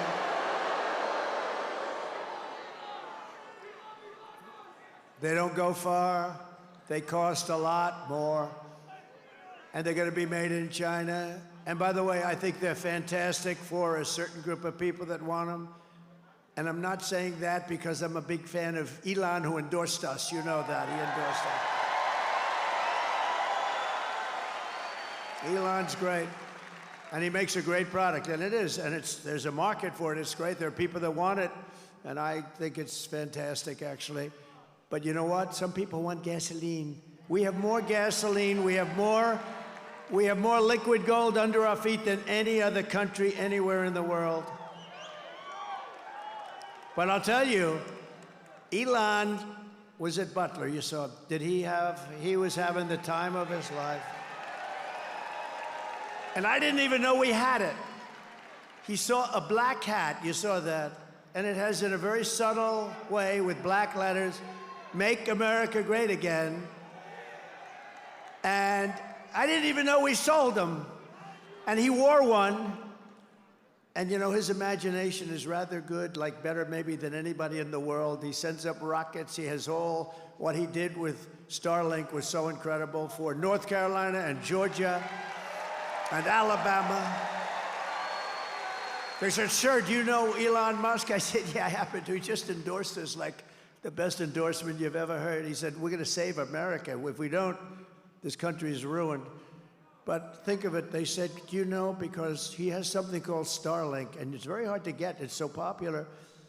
I said, "What do you need it for?" He said, "In North Carolina, we have absolutely no communications." Also, the governor of Georgia is doing an excellent job. They didn't have any communications in certain sections of Georgia. And I said, "Well, what do you want?" He said, "Could you get us like Starlink?" So I called up Elon. I said, "Elon, what the hell is Starlink?" He said, "Because North Carolina needs it for communication really badly, and it's very hard to get." And we talked for about a minute, and all of a sudden I'm getting messages, "Thank you," from North Carolina, from Georgia. "Thank you very much." I'm still on the phone with him. I said, "How the hell did you do that?" He started sending it out, and we hadn't finished our conversation. So we're dealing on a different level with Elon, and it was great. It saved them. It saved them. Because all their wires were ripped out. And I asked the people, I said, "So what's better, the wires all over the place when they were working or Starlink?" He said, "Honestly, Starlink is better." He said, "Starlink is better." So we thank Elon because he helped a lot of people, probably saved a lot of lives. And we thank him for the endorsement, right? We thank him for the endorsement. And I also want to tell you, he made that black hat we're selling. So what happened, I didn't even know we had it. It's selling like hotcakes. 10,000 hats were sold like in the last day and a half. But listen, more importantly, he calls it Dark MAGA. Dark MAGA. I said, "That's the coolest name." That's the coolest name I've heard. And he likes it. He's wearing it all the time now. He's great. And one more 11, the worst hurricane response since Katrina. And she's on a fundraising comedy tour while people are stranded and drowning all over some of our greatest states. So as the floodwaters rose in North Carolina and Georgia and Alabama, Virginia, South Carolina, Florida, Tennessee, Kamala flew. By the way, do you think Biden could have done that? Do you think Kamala could have done it? No, Biden would have done better, I think. Biden would have done better. I think he's smarter than Kamala. You know, he's been reinvigorated. He's looking good compared to Kamala. No, he has been, right? Look, Mr. Wall, please stand up. Mr. Wall.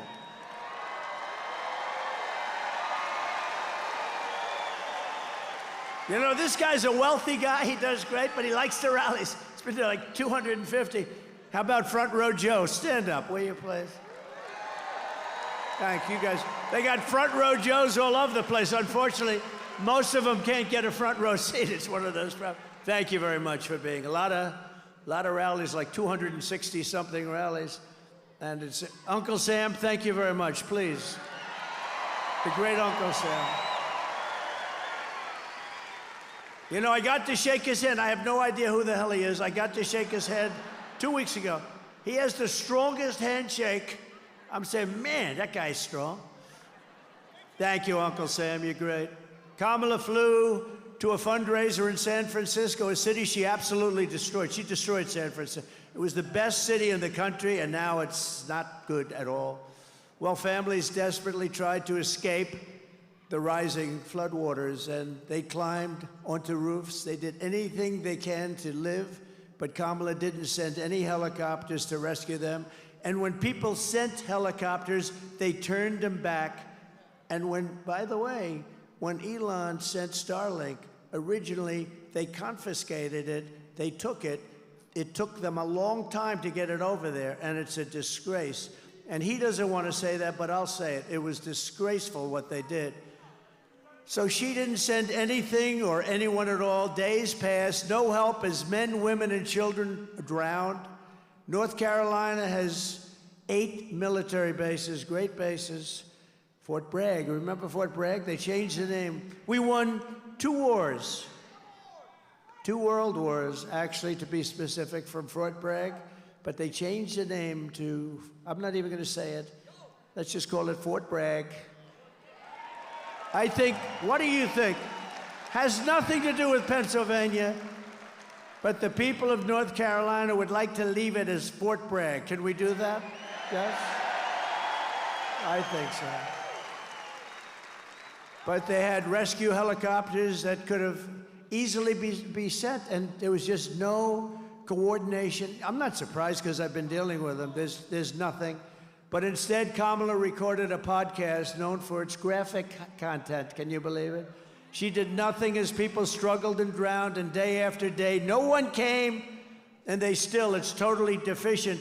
Fortunately, the private sector kicked in, and they're really helping and doing a good job, I will tell you. It took 6 days before Kamala and Joe sent a small number of troops to help. And despite all of this, Kamala Harris said she wouldn't do anything. She's not going to do anything differently. So if you had your chance, would you do something differently? No, I'd keep it just the same. Think of the things I read, and that's a small portion of the incompetence. What they've done to our country is unthinkable. This November, the people of Pennsylvania have to tell Kamala Harris that we've had enough of you. You're an incompetent person. You're the worst vice president in the history of our country, acknowledged to be. Kamala, you're fired. Get out of here. You're fired. Get the hell out of here.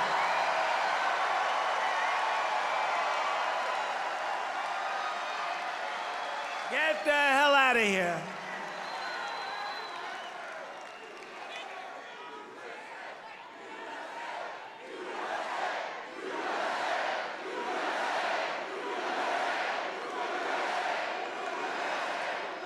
So her answer, that she would do nothing different, is disqualifying. Kamala Harris is grossly incompetent, she cannot be trusted, and she is totally ill-equipped to do the job of President of the United States of America. She's ill-equipped. Frankly, Joe Biden is ill-equipped also, but at least he got 14 million votes, right? He's also ill-equipped, but what are you gonna do? And let me tell you, he may hate her more than he hates me. That's possible, right? What do you think? Dan, do you think so? I don't know. I think so. I believe, it's very interesting what's going on. You see the play now? They're fighting like cats and dogs, the 2 of them. I believe that he hates her perhaps more than he hates Trump.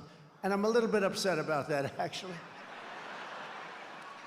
Our country just went through 4 years of incompetence, and we cannot handle 4 more years. We're not going to have 4 more years of it, nor will we have a woke military. We don't have a woke military. This is what we have. This is where we're going. Check it out.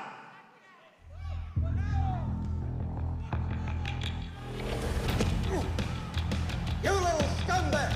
I got your name. I got your ass! You will not laugh. You will not cry. You will learn by the number. Happy Pride.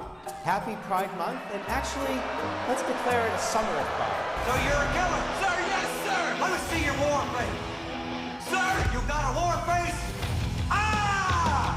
That's a war face. Now let me see your war face. Ah! Bullshit. You didn't convince me. Let me see your real war face.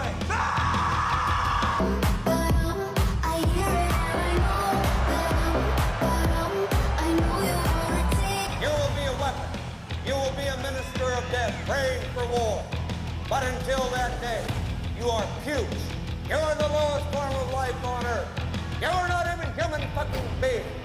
You are nothing but unorganized, grabastic pieces of amphibian shit. How to abracadabra, these bitches know I got answers the way I... It looks to me like the best part of you ran down the crack of your mama's ass and ended up as a brown stain on the mattress.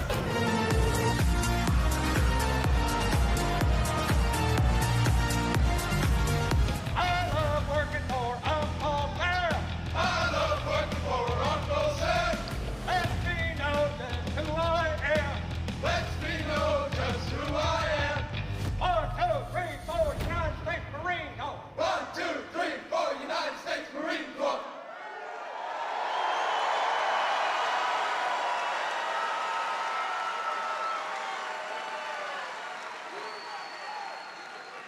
Quite a difference.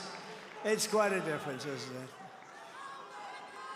We just have to have a little fun in these rather troubled times, don't we, huh? But there's a lot of truth to that when you see it. We had tough stuff today. It's a little bit different. But I'll tell you what, I know the military well. We defeated ISIS in 4 weeks. It was supposed to take 4 or 5 years.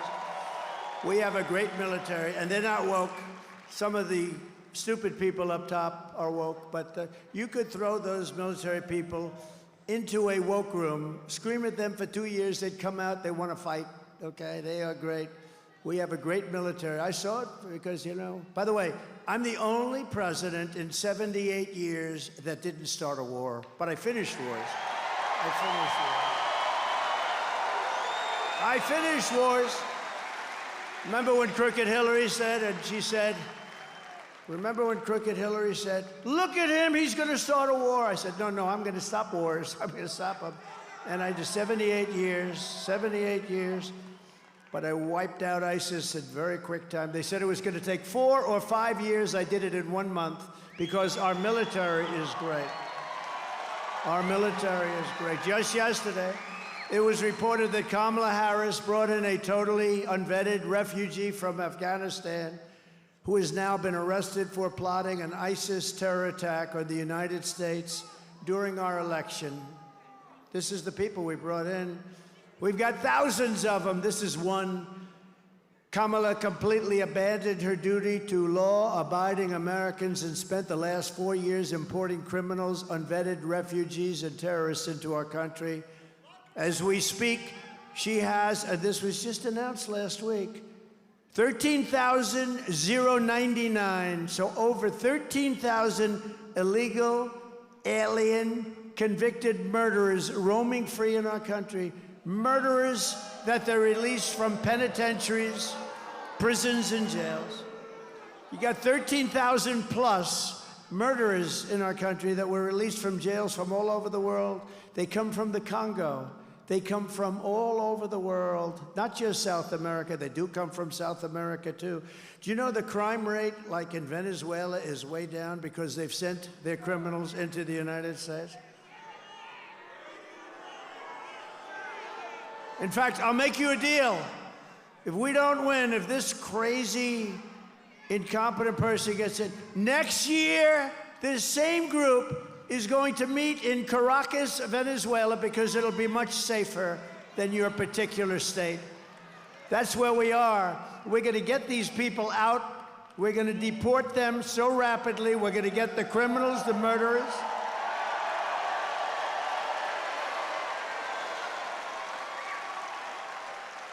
And essentially, I will liberate Pennsylvania and our entire nation from this mass migrant invasion of murderers and child predators and gang members, terrorists, drug dealers, and thugs.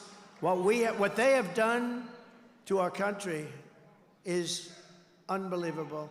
You know, we get up and we talk, and I noticed something. Somebody was telling me the other day, we do a lot of these beautiful rallies, and it's so great. We never have an empty seat, never have. Look at it, 100,000 people in Butler, more. Never have an empty. But they said, you know, as you go on, you get angrier and angrier. It's true, because I read this stuff with all of these people being allowed in to destroy our country, and by the end of my speech, I'm actually a little bit angrier. In some cases, a lot angrier, because they're destroying our country. We will not allow these people to invade us or to conquer us. Do you see what they're doing in Colorado? They're taking over apartment buildings. They're taking over real estate. They become real estate developers from Venezuela. They have equipment that our military doesn't have.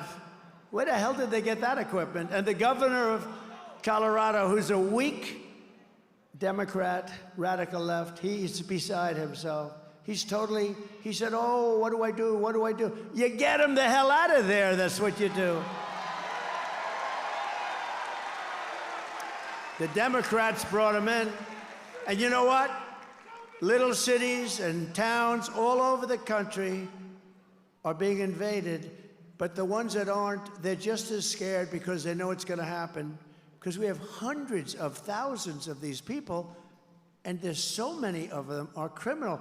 And you know what? If I were the head of, I want to name countries, but they're all friends of mine in one way or the other. I know most of them, almost all of them. But you know, if I were doing that, I would have done it even faster than them. In Venezuela and many countries, they're emptying their prisons into our country. I would have had, because Venezuela has only gone about 50%. I would have had it down to 100%. Why wouldn't I? Do you know the money they save and the turmoil they save? When they take the criminal gangs from Caracas off the streets and they bust them into the United States and drop them? And do you think anything's going to happen that's going to be good with those people? No, it's not good. It's not good. This is not the American dream. I will save your communities. I will send home all of those who do not belong in our country, and I will keep radical Islamic terrorists out of our country.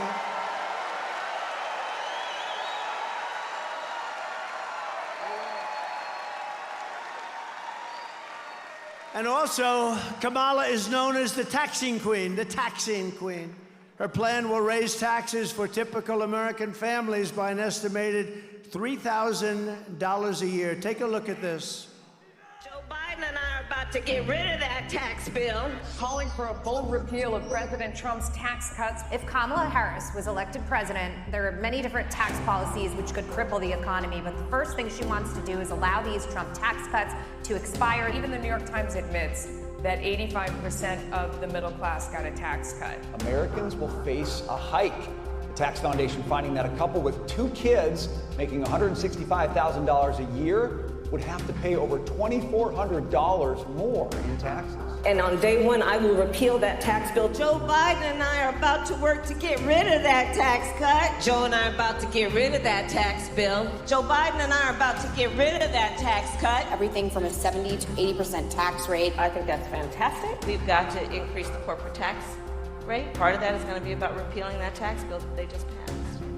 And also looking at estate taxes are going to have to go up. We will tax capital gains. But we're going to have to raise corporate taxes. Taxing unrealized gains just doesn't seem fair in any sense of the word. When the value of your home goes up, you pay higher taxes even if you don't sell your home. Your value of your home never moves the way the stock moves to say, we're going to tax what you don't have. That's a sore point, and it's a big deal. Is that something you think she firmly believes in?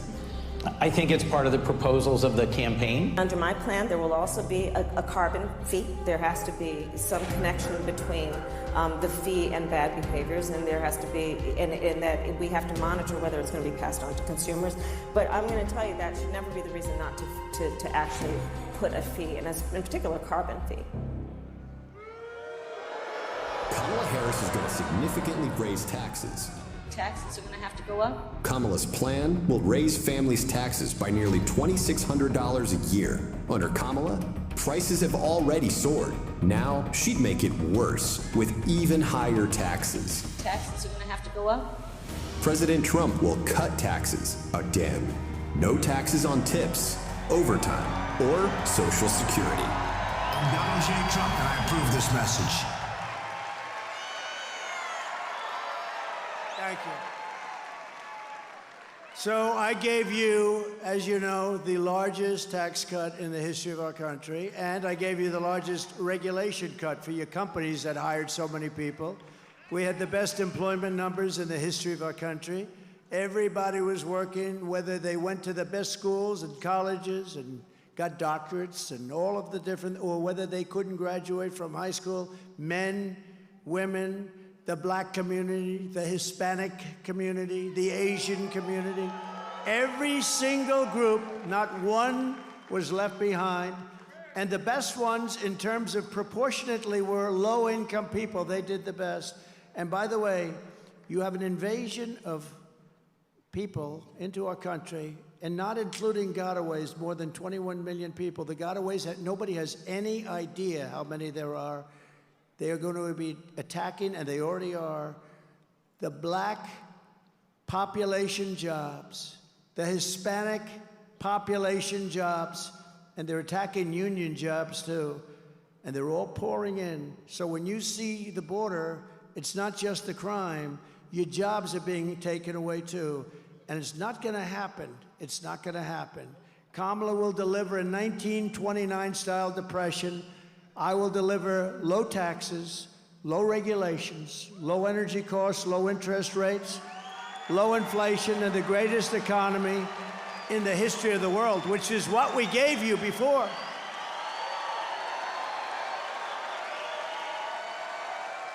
We will pass large tax cuts for workers, and we will have no tax on tips, no tax on overtime, and no tax on Social Security benefits for our great seniors. That's a big deal. Do we have any restaurant workers? Do we have any people that work in restaurants? No tax on tips. Remember they tried copying me? They gave it up. They gave it up. You know why? They got killed when they said it. Like a month later, she's going to, we're going to have no tax on tips.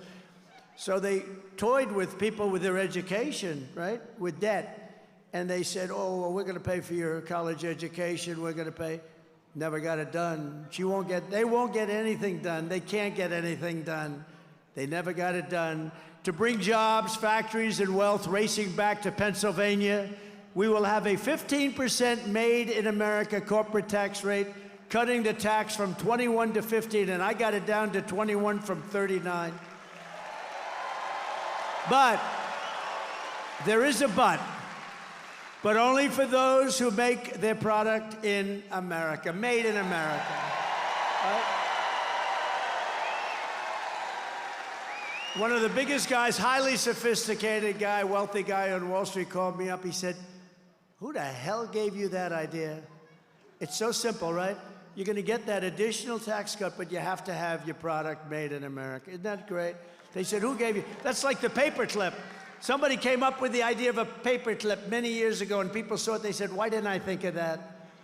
But we're going to give a tax cut. You make your product here, because that means jobs. It means a lot of things. It means a lot of great things. And we're going to stop Mexico and China and all these countries from hurting this country, because they're hurting it. And they're killing the automobile industry. You're not going to have any cars manufactured here. If we win, this country will become the automobile manufacturing place. We will bring plants back at levels that haven't been seen for 50 years in this country.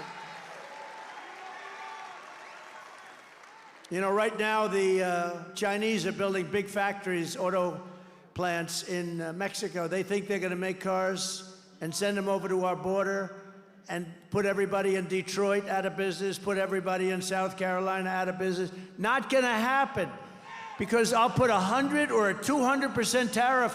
We don't want their cars. We want to make our cars here, and that includes in Pennsylvania.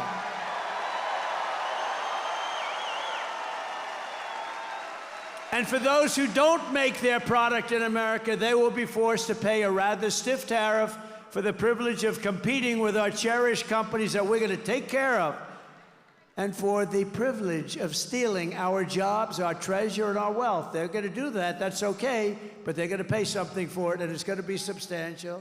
And we will take in hundreds of billions of dollars in tariffs. And let me tell you, for 30 years, for 25 years, China didn't pay 10 cents to this country. And when I was president, they paid hundreds of billions of dollars. Hundreds of billions.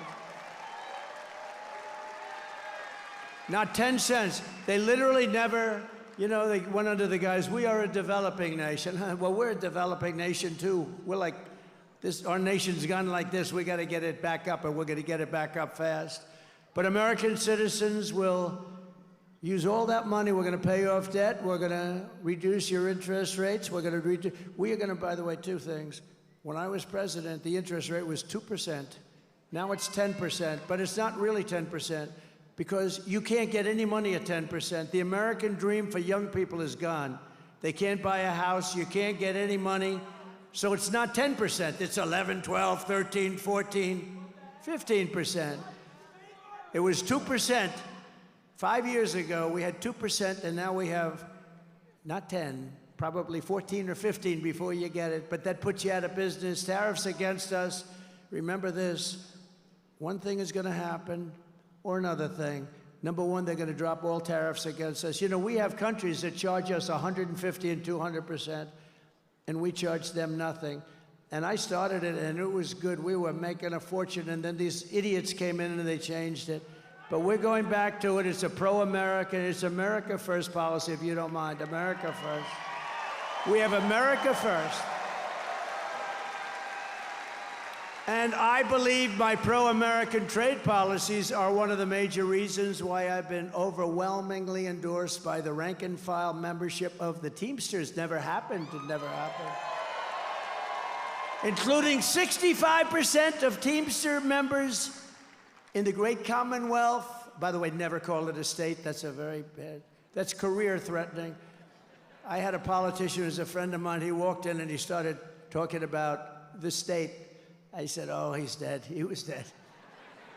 You can't do that. David would never do that, right? No, you can't do that. You got to be very careful. The only thing worse is when Biden would get up, remember, and he'd talk about he's in Idaho, and he'd say, it's great to be in Iowa. They'd say, no, no. But the worst was when he was in New Hampshire, and he said, it's great to be in Florida. That's palm trees. And you know, you could be Winston Churchill. He was a great orator, a great, great orator, one of the greats. And if you make that mistake, no matter how good you are, the speech is a total disaster. Do you agree? But we don't make mistakes like that. We need every one of those Teamsters to get out and vote. Do we have any of the Teamsters here? Do we have them here? Oh, look at that. Thank you, fellas. Appreciate it. We appreciate it. The migrants are coming after your jobs, but I don't think you're going to be worried. I think you're going to be, they'll be okay. I know, they're tough cookies. They're going to be all right. Thank you very much. Thank you, everybody. We appreciate it, really. Because it's jobs, you know? They may be union, they may be not union. It's jobs. We want to protect our jobs. I don't care which jobs. We're going to protect our jobs. We're not going to let these countries come in and steal our product and steal our companies, and all we're left with is one thing, unemployment. It's not happening, not going to happen. And it's a very simple thing to do. It's essentially what they do. But see, we can do it better because we have now this country. But if this country keeps going along the way it's going, we're not going to have that advantage anymore. So we're leading in every key national battleground, just about poll. We're just, as I was coming up here, Rasmussen, highly, highly respected, one of the most accurate. They have us up by 2 points nationally, but don't be fooled. If we're up by 2, it's about like 10. You know why? Because people can't poll Trump. That's what happened with crooked Hillary. They thought they were going to win because they say to the people, they call up, who are you voting for? A Trumper, like these guys. They love Trump. Who are you voting for? I'm voting for crooked Hillary Clinton, or I'm voting for lying Kamala Harris. I don't use the name Harris. You know, when you use the name Harris, nobody, like if I say, yeah, I'm up against Harris, they say, who the hell is Harris? No, nobody knows. You have to say Kamala. Look, all my political warriors over there. The insider advantage has just come out where we have nationally 3 points. We have in Pennsylvania a 3-point lead, which probably means 10.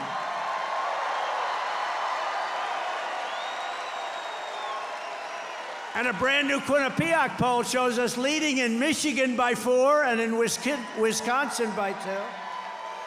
Oh, it's all good, but you got to get out. We cannot sit back. And we've made a lot of progress over the last, you know, she had that little honeymoon period before she started talking. Once she started talking, I didn't know, was it that I did a good job or that she is just so bad? You know what? Who cares? I say, who cares?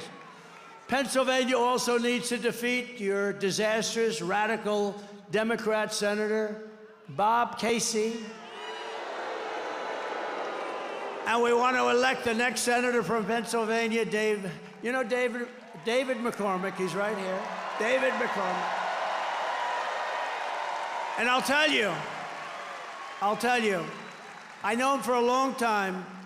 He went to the best schools. He did that. He got great marks. I think that means something. You know, it does mean something. How did Biden do, by the way? How did Kamala do? Not too good. How did she do? Not too good, I will tell you right now. This guy was a great student. He was a great soldier. He was a great businessman. He's tough as hell. David, I know you just spoke. Just come here, say like for 2 seconds, because nobody wants to hear you right now. Just come up. But we got to get this guy in office. Come on. Thank you, Mr. President. All right, it all comes down to the Keystone State, right here. Right here, Mr. President, we're going to put you back in the White House, right here in the Keystone State. We're going to win a majority in the Senate, right here in the Keystone State. And we're going to save America right here in the Keystone State. Thank you. He's really good, and he will be such a great senator. He'll be phenomenal. And, you know, I know Casey. You know, I was in Washington for 4 years. I don't know if I ever even met Casey. But he's been there a long time. He's boring. Nobody knows who the hell he is. Think of it. And he doesn't fight for you. He just votes the way the Democrats tell him to vote. This guy will be a leader, and he'll bring business back to your Commonwealth. Ooh, that was a close one. He's going to bring business back to the Commonwealth like you won't believe. He's going to be a great senator for a long time to come. And thank you very much for being here, David. Great job. We're also joined as well by warriors, members of Congress who are great friends of mine. They've become great friends. You know, when you're in war, we're at like a war because we have an enemy on the outside, maybe China, maybe, you know, honestly, if you have a smart president, they're always going to be fine. They're always going to be fine because they always need something, and they're always going to be fine. I have great relationships with a lot of these countries that nobody else can talk to. But we're always, like as an example, Ukraine never, ever would have happened. Israel never, ever would have happened. The October 7th would have never happened. You would have never had inflation. You wouldn't have had that disaster in Afghanistan, the most embarrassing moment in the country's life. But I became friendly with these people, and they're warriors. You have great ones here. Some places don't have them as good, I must be honest with you. I refuse to say who. But here you have great ones. Dan Muser. Thank you, Dan. Thank you, Dan. Great job. Thank you for all the help. He did so many things. He helped us on right to try. You know what right to try is? It's such an important thing. We saved so many lives. He helped us so much. Lloyd Smucker. Lloyd, thank you very much. Great job. Been my friend. John Joyce. John, thank you. You're fantastic people. And Kat Kamek from Florida. Kat, thank you. Whoa. Wow. That's good. That's very good. Thank you very much, Kat. And you heard Vivek. How about Vivek?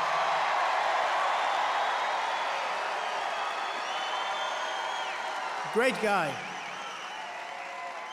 We're gonna bring him in. I don't want to tell him yet exactly we're gonna pick the right, because I don't like talking. First, I like to win. We gotta win. Somebody said, "Oh, sir, who's gonna be Secretary of State?" I said, "Do me a favor. Let's win first, okay?" Vivek knows that, but he's gonna be a part of something that's gonna be really big. Thank you, Vivek. Great job. Thank you. You know, he started off as a rookie, and he did very well. He did very well. He wiped out a lot of guys that have done this stuff for a long time, didn't he? Very well. It's great. Great to have you. Great family, too. In 4 incredible years under the Trump administration, we've achieved more than any administration in the history of our country, actually. We passed record tax cuts and record regulation cuts. We achieved all-time low unemployment rates, record low poverty rates. We had the lowest, think of it, we had the best, in terms of poverty, the best numbers you've ever had, and rising wages for everyone. Wages that rose at a level never seen before. We ended the NAFTA disaster, canceled the TPP, which would have taken all of your business out of Pennsylvania, withdrew from the ridiculous Paris Climate Accord. I want to call it the Pennsylvania Climate Accord, not the Paris Climate. No, they were ripping us off. We had to pay $1 trillion. Russia had to pay nothing. India had to pay nothing. China had to pay nothing. We had to pay $1 trillion. I said, so far, the deal's not looking too good. I tell you what, as a business guy, you know, I went in and I looked at some of these deals. I said, who the hell negotiated these deals? There's some hanky-panky going on, I think. Of course, Biden got a lot of money from China, you know. They never say that. The fake news never talks about it. If that were me, I'd be excoriated. Remember I said at the debate, I said, let me ask you, how come the mayor of Moscow's wife paid this man $3.5 million? And Chris Wallace said, well, please don't ask him that question. 2 weeks later, it became a hot subject, you know? Don't ask him the question. And nobody really did ask him the question, right? I won the big case in Florida. He had a similar type of case, but the difference is I have Presidential Records Act.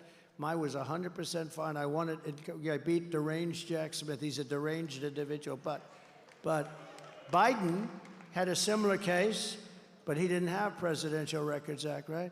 And Biden was essentially convicted. Think of this. Here was the decision. He's incompetent, so he doesn't have to stand trial. So think of this. He's incompetent, so he doesn't have to stand trial, but he's allowed to be the President of the United States. Does that sound good? I don't think so. But I'll be honest with you, I honestly believe that he's more competent than Kamala. I believe that. I believe he's more competent. And I thought he looked really good today because we were comparing the two of them. And who looked better? He looked sharper than she did. Can you believe this? But I stood up to China like nobody has ever stood up before, bringing in billions and billions and billions of dollars. And remember, I said it before, nobody ever brought in 10 cents, not 10 cents. You check those records. We had the most secure border in U.S. history, fully rebuilt the United States military, and we created a new, beautiful, beautiful thing. I just love it, wrapped up, all perfect. It's called Space Force, not since Air Force. 78 years before. Air Force, 78 years ago. We obliterated ISIS, and with the Abraham Accords, we made peace in the Middle East. We had the Abraham Accords.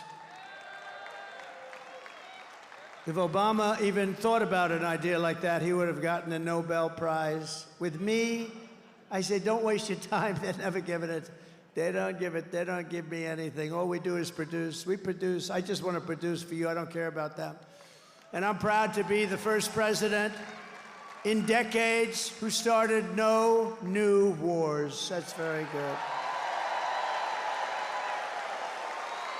But those 4 incredible years of peace and prosperity, and that's what we have. I shake hands with people. Sir, it was so good when you were president, and I'm not doing well now, sir. I'm not doing well. They've been cut off with taxes and with regulations.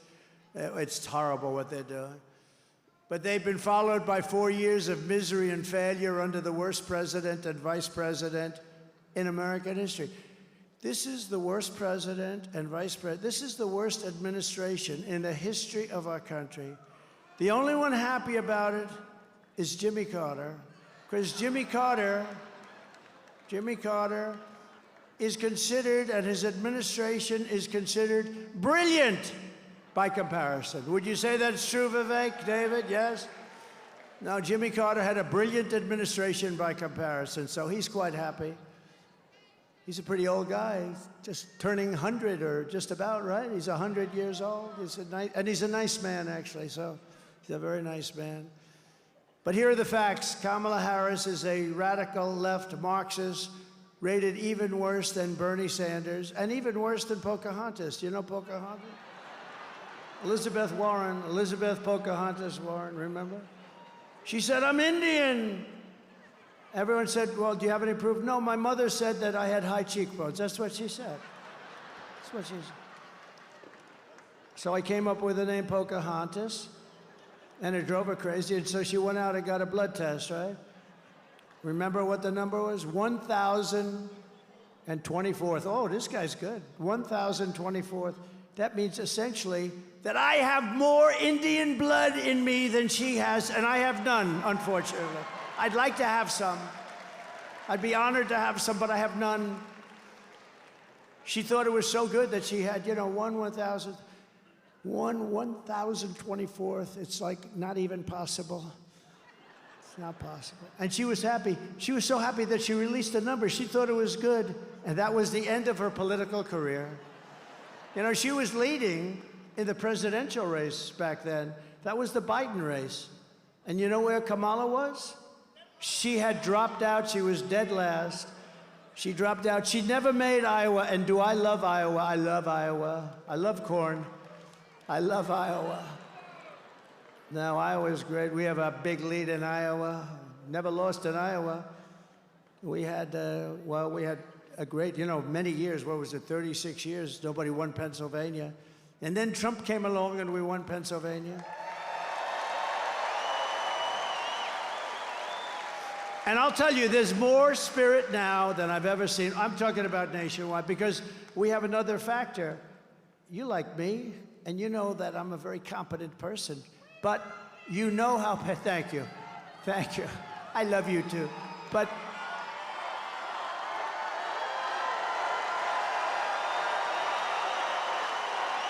thank you. But now you see how people can destroy our country. You know, the president has tremendous power. A president has tremendous power. And you can make or break a country. If you're stupid, if you don't know what you're doing, look at the whole world is laughing at us. 5 years ago, we were respected. Your president was respected, and our country was respected.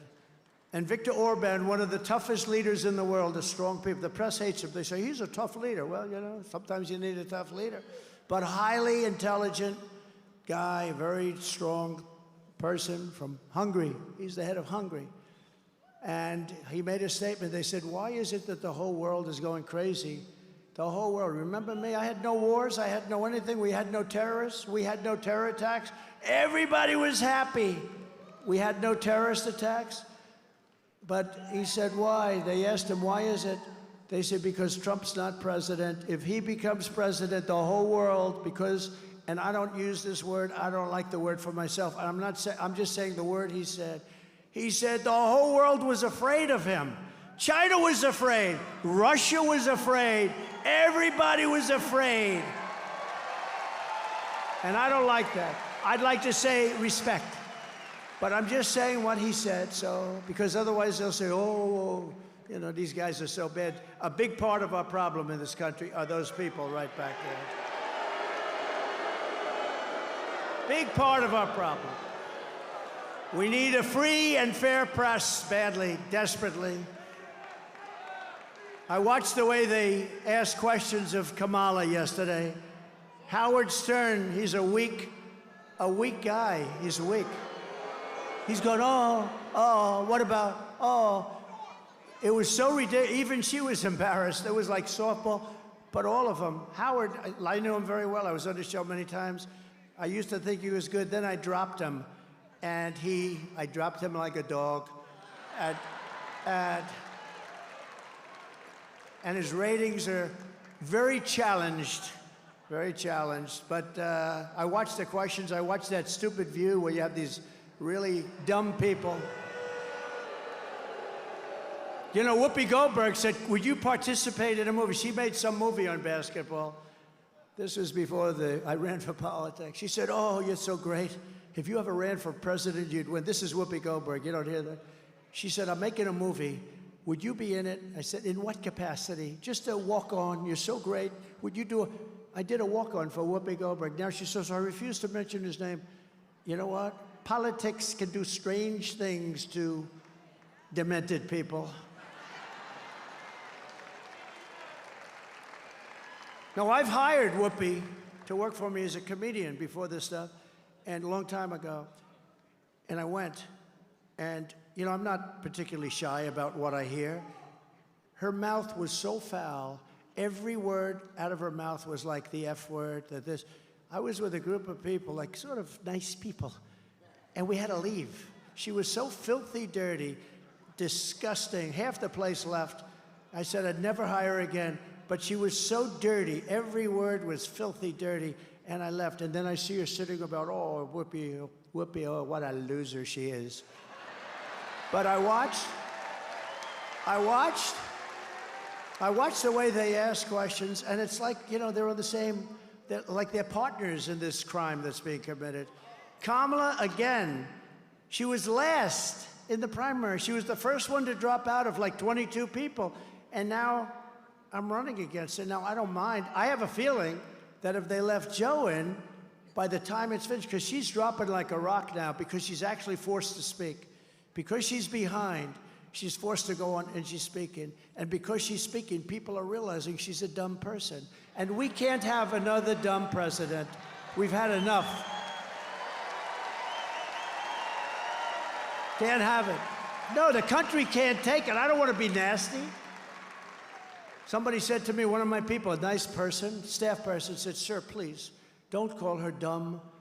The women won't like it. The women want to see our country come back. They don't care.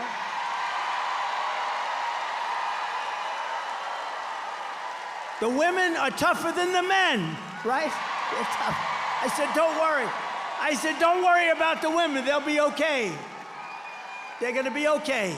You know what? They don't want millions of people coming through our border. They don't want militaries pushing us around.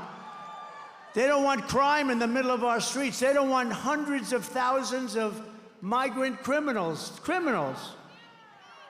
They don't want them walking down Madison Avenue in New York and Fifth Avenue and the shops being emptied. They want to see a country that works. And we're going to have a country that works very, very soon. And the women are going to like Trump. I think they like me anyway. I think it's all bullshit, you know? They make it up.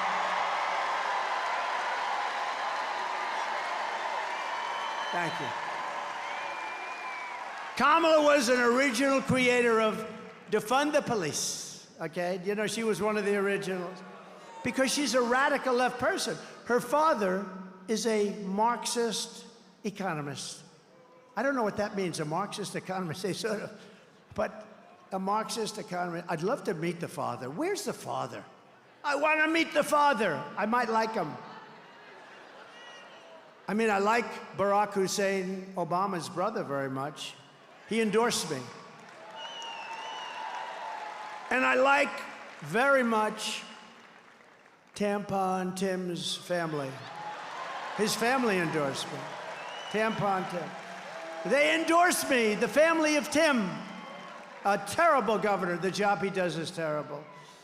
Anybody who wants to defund the police for even 1 week or 1 day is not worthy of being president of the United States, okay?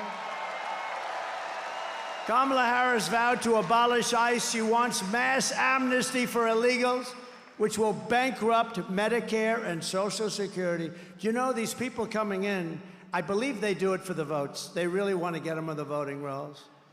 The amazing thing is a poll came out the other day with Hispanics. First time ever. Trump is leading. Look at her, beautiful. Trump is leading. Never happened. I mean, I think stupid Mitt Romney was at like 4% or something. How about him? How do you like having him as a partner? Mitt Romney, what, are we glad we're getting him the hell out of here? But she wants to ban fracking. Her whole life, she talked about, we will ban fracking, we will ban fossil fuels. And now all of a sudden, a little while ago, she said, that's not working too good. I love fracking very much. You know why? Because of your Commonwealth. She's now going around saying, I love fracking. Oh, I love, let me tell you, if this ever happened, day one, there's no fracking. And that's the end of Pennsylvania, because it's the biggest factor in Pennsylvania. She imposed a natural gas export ban on Pennsylvania, which is killing you. It's currently in effect, by the way, just in case you don't know. She lost more than 325,000. I'm just giving you the the same numbers that I gave you before with her answer. And the Attorney General, as Attorney General, she destroyed the state of California. As DA, she destroyed San Francisco, and now she wants to destroy the United States of America. When she was the Attorney General of California, she redefined child sex trafficking, assault with a deadly weapon, and rape of an unconscious person as non-violent crimes. She said under no circumstances will they be prosecuted. She called them non-violent crimes. They're pretty violent. Look, she's a liberal. She's very liberal. She's not even liberal. She's way, remember I used to say, State of the Union, we will not be a socialist country. We will never, ever be a socialist country. And I was right. We're a communist country. They skipped socialism. No, I was right. They skipped socialism. They went to the next rung, communism. So I was right. We will never be a socialist country. Boom, they skipped it. So I was right. I like to be right. She pledged to confiscate your guns and endorsed a total ban on handgun ownership. So I have the total endorsement of the NRA. You know, how many people in here own a gun? All of my congressmen are they're not sure what look at that. Dan, you know what to do. All of my congressmen, they're a little bit shy about that. But you know, she will confiscate your guns. She's going to take your guns away, just so you know. She sponsored a bill to impose a 100% ban on gas-powered automobiles. Congratulations. I'm sure you'll sell your automobile for a lot. That will be ended on day one, okay? Day one. Boom. I will sign that on day one. I'm going to sign a lot of things. My hand will be very sore from signing. I'll walk out, I'll say, man, that's a lot of signing, and I've signed a lot of things. She even called for free sex changes for illegal aliens in detention. No, we're talking about major radical left stuff here. This is top of the line. It's true. Far left of Bernie Sanders. In fact, even Bernie Sanders said, you know what he said the other day? It's about time I put my foot down. We can't do this. He's complaining. Now Bernie is saying, well, I've got to put my foot down. This is too much. She is the worst, and perhaps most revealing of all, and it's the simplest of all. All for the last 3 years, I heard how she slaved over the French fry oven at McDonald's. I worked so hard. It was so hot, the heat. I'd get burns. Oh, look, it was a burn. I got a burn. I still have a scar. It was horrible. Only one problem. She never worked at McDonald's. It was a lie. You know, in one way, I hate that. It's sort of too simple. You know, the fake news will say, oh, it's such a simple. But they refused to report it. They reported that she worked there, but when it turned out to be a fake, they didn't want to talk about it because they're fake. Hence the term fake news. They're fake. No, they'll get back because they've almost lost all credibility now. You can hardly read the papers. You know, you only know a lot of people, like your accountants, your taxi drivers, you're a lot of different things, but you don't know, like when these guys deal, and they go up and they give them a story, and they know exactly what the story is, and they give them the correct stuff, and then they write it the exact opposite. A lot of people don't know that. They are truly corrupt people. They are corrupt, and they are the enemy of the people. They are the enemy of the people. And we know better than the others because we give them, right, John? We give them the information, and then they write it the opposite, and it's really disgusting. But here we are. We're leading for the presidency, so I don't know what the hell power they have.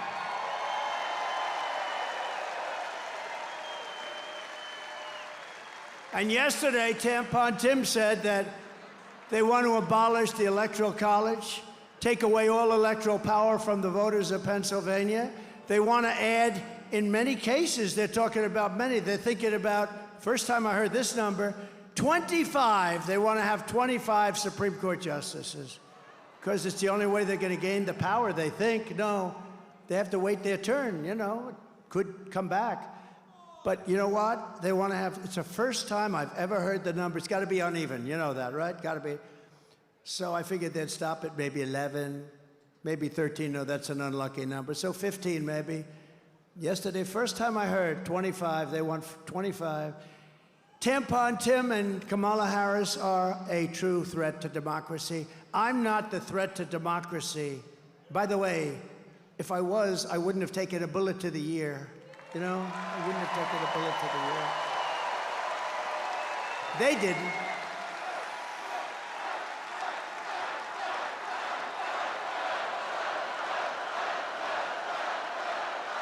But with your vote this November, we are going to defeat these radical left country destroyers, and we are going to finish what we so brilliantly started. We had the greatest economy in history.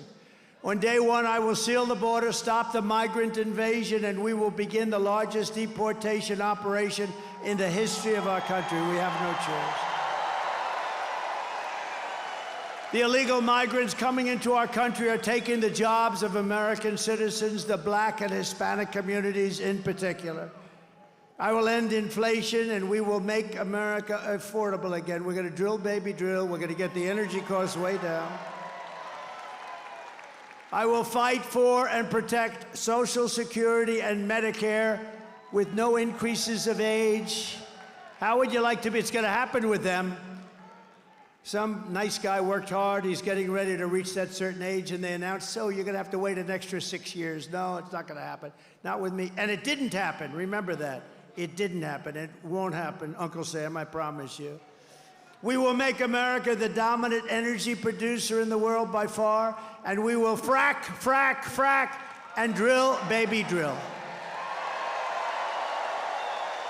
And I will cut your energy prices in half. 50% within 12 months of taking office. Get it down, 50%. We'll do it because we have so much. We don't even use our energy. We will terminate Kamala's insane electric vehicle mandate so you're allowed to drive to Washington without 4 stops, okay? I'd prefer not stopping 4 times. I will stop outsourcing and turn the U.S. into a manufacturing superpower, especially with the car industry. They are going to love me in Michigan, and maybe that's why I'm leading in Michigan. I'm leading by a lot in Michigan. I think the car workers, I think the auto workers are going to love me maybe more than anybody else, because if I don't win, there will be no auto workers within 3 years. We won't make any cars. Working with Elon Musk, we will slash a record amount of government waste and fraud and abuse. And he's very good at that.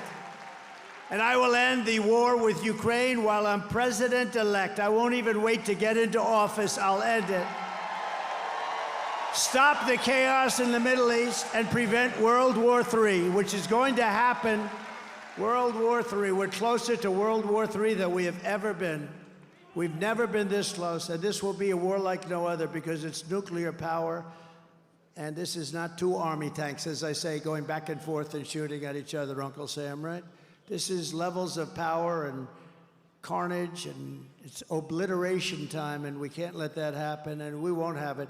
We will not have World War III. These people don't even talk. I saw where Biden hasn't spoken to Putin in, like years or something.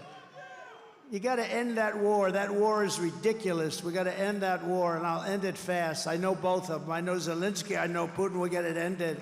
I will crush violent crime and give our police the support, protection, resources, and respect that they so dearly deserve.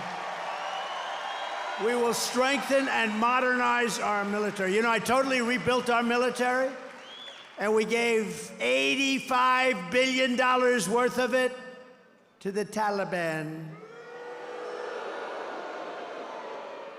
Did you see that? There's another thing. We were going to get out with dignity and strength, but you got to take out the military last. He took out the military first. Not smart. A 5-year-old. Remember, I had the 5-year-old on stage. I gave him the stats. Would you do it first or last?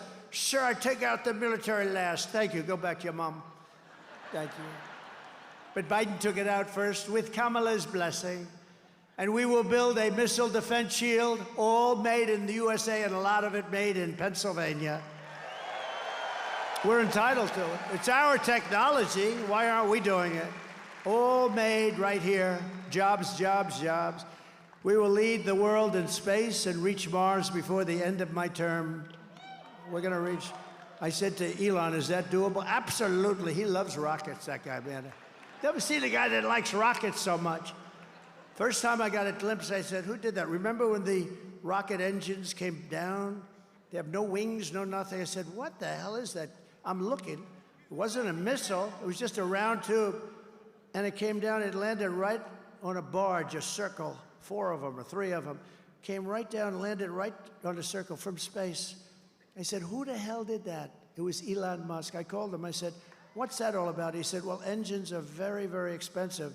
So if we could save them, and through certain this and that, we were able to do it. And it's so incredible. They can use them again and again and again. How smart. How smart. And he said, we can do that. We'll be in Mars before the end of our term.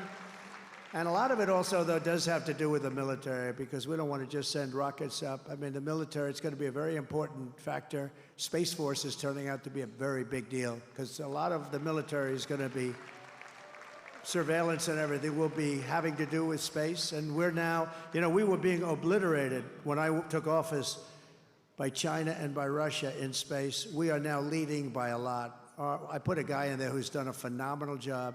But Space Force has been a fantastic thing and a very important thing. We will rebuild our cities, including our capital in Washington, D.C., which is so embarrassing. It's got graffiti all over the marble. It's got potholes all over the road. We're going to fix our capital and make it beautiful, and we're going to be proud of it again. And our cities will be clean and safe and beautiful. We're not going to have crime. We're going to stop the crime. We're going to let the police do their job. I will support universal school choice, which is a big deal for people. We will get critical race theory and transgender insanity the hell out of our schools. And we will keep men out of women's sports. I will defend the Second Amendment as I have done for 4 years, and it wasn't easy. Protect religious liberty, restore free speech, and we will secure our elections like they have never been secured before. We want voter ID. Did you see in California, Gavin Newsom? Listen to this. He passed a bill, he signed a bill, that nobody is even allowed to ask anybody for voter ID. If they ask, it's a criminal act or something. So there will be no voter ID. Now, there's only one reason they want that, to cheat. But think of this, he took it a step further, Gavin Newsom. He has destroyed California. And you know, for me, it's hard to say these things because I have property in California. I have a lot of property in California, and I hurt myself. But what I'm doing now is much more important than my properties. It's really much more important. Every time I say that, what a rotten job he's doing, I say, well, that's going to cost me a lot of money every time, but it doesn't matter to me. If it did, I wouldn't be doing this right now, right? I wouldn't be doing. But under our administration, and by the way, how good did J.D. Vance do the other night?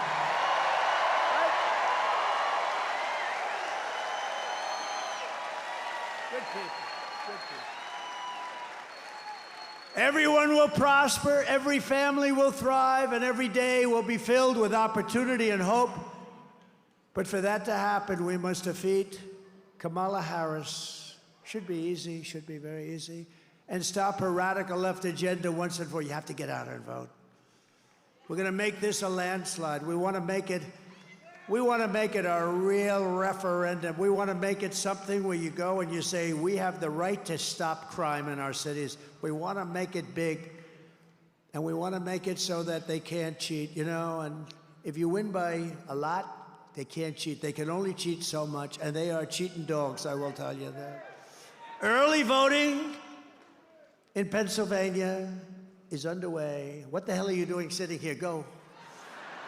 So get everyone you know. Thank you, Uncle Sam. Look at that. He's the greatest. I love Uncle Sam. Look at him. Thank you, Uncle Sam. Thank you. He's the greatest, that guy.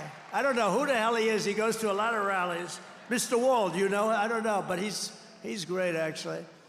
So get everyone you know and go vote. After all we have been through together, we stand on the verge of the 4 greatest years in the history of our country. I believe that. I also believe that if we don't do this, I don't think it'll ever happen. I think our country is going to be destroyed. They're destroying our country.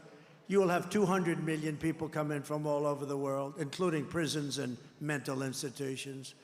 With your help from now until Election Day, we will redeem America's promise. We will put America first, and we will take back the nation that we love. We love this nation.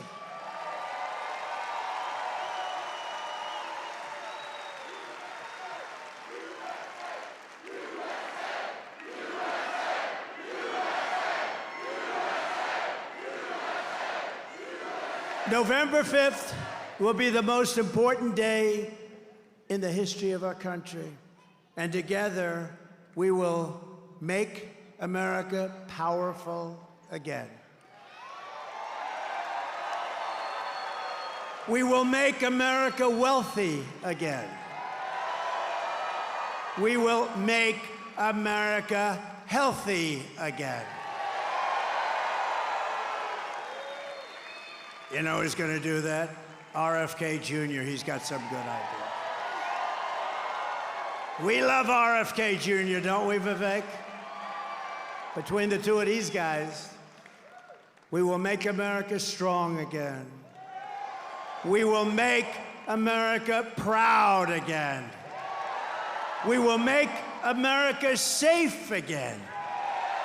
And we will make America great again. Thank you, Pennsylvania. God bless you. God bless you, Pennsylvania. Get out and vote. Thank you. Thank you, fellas.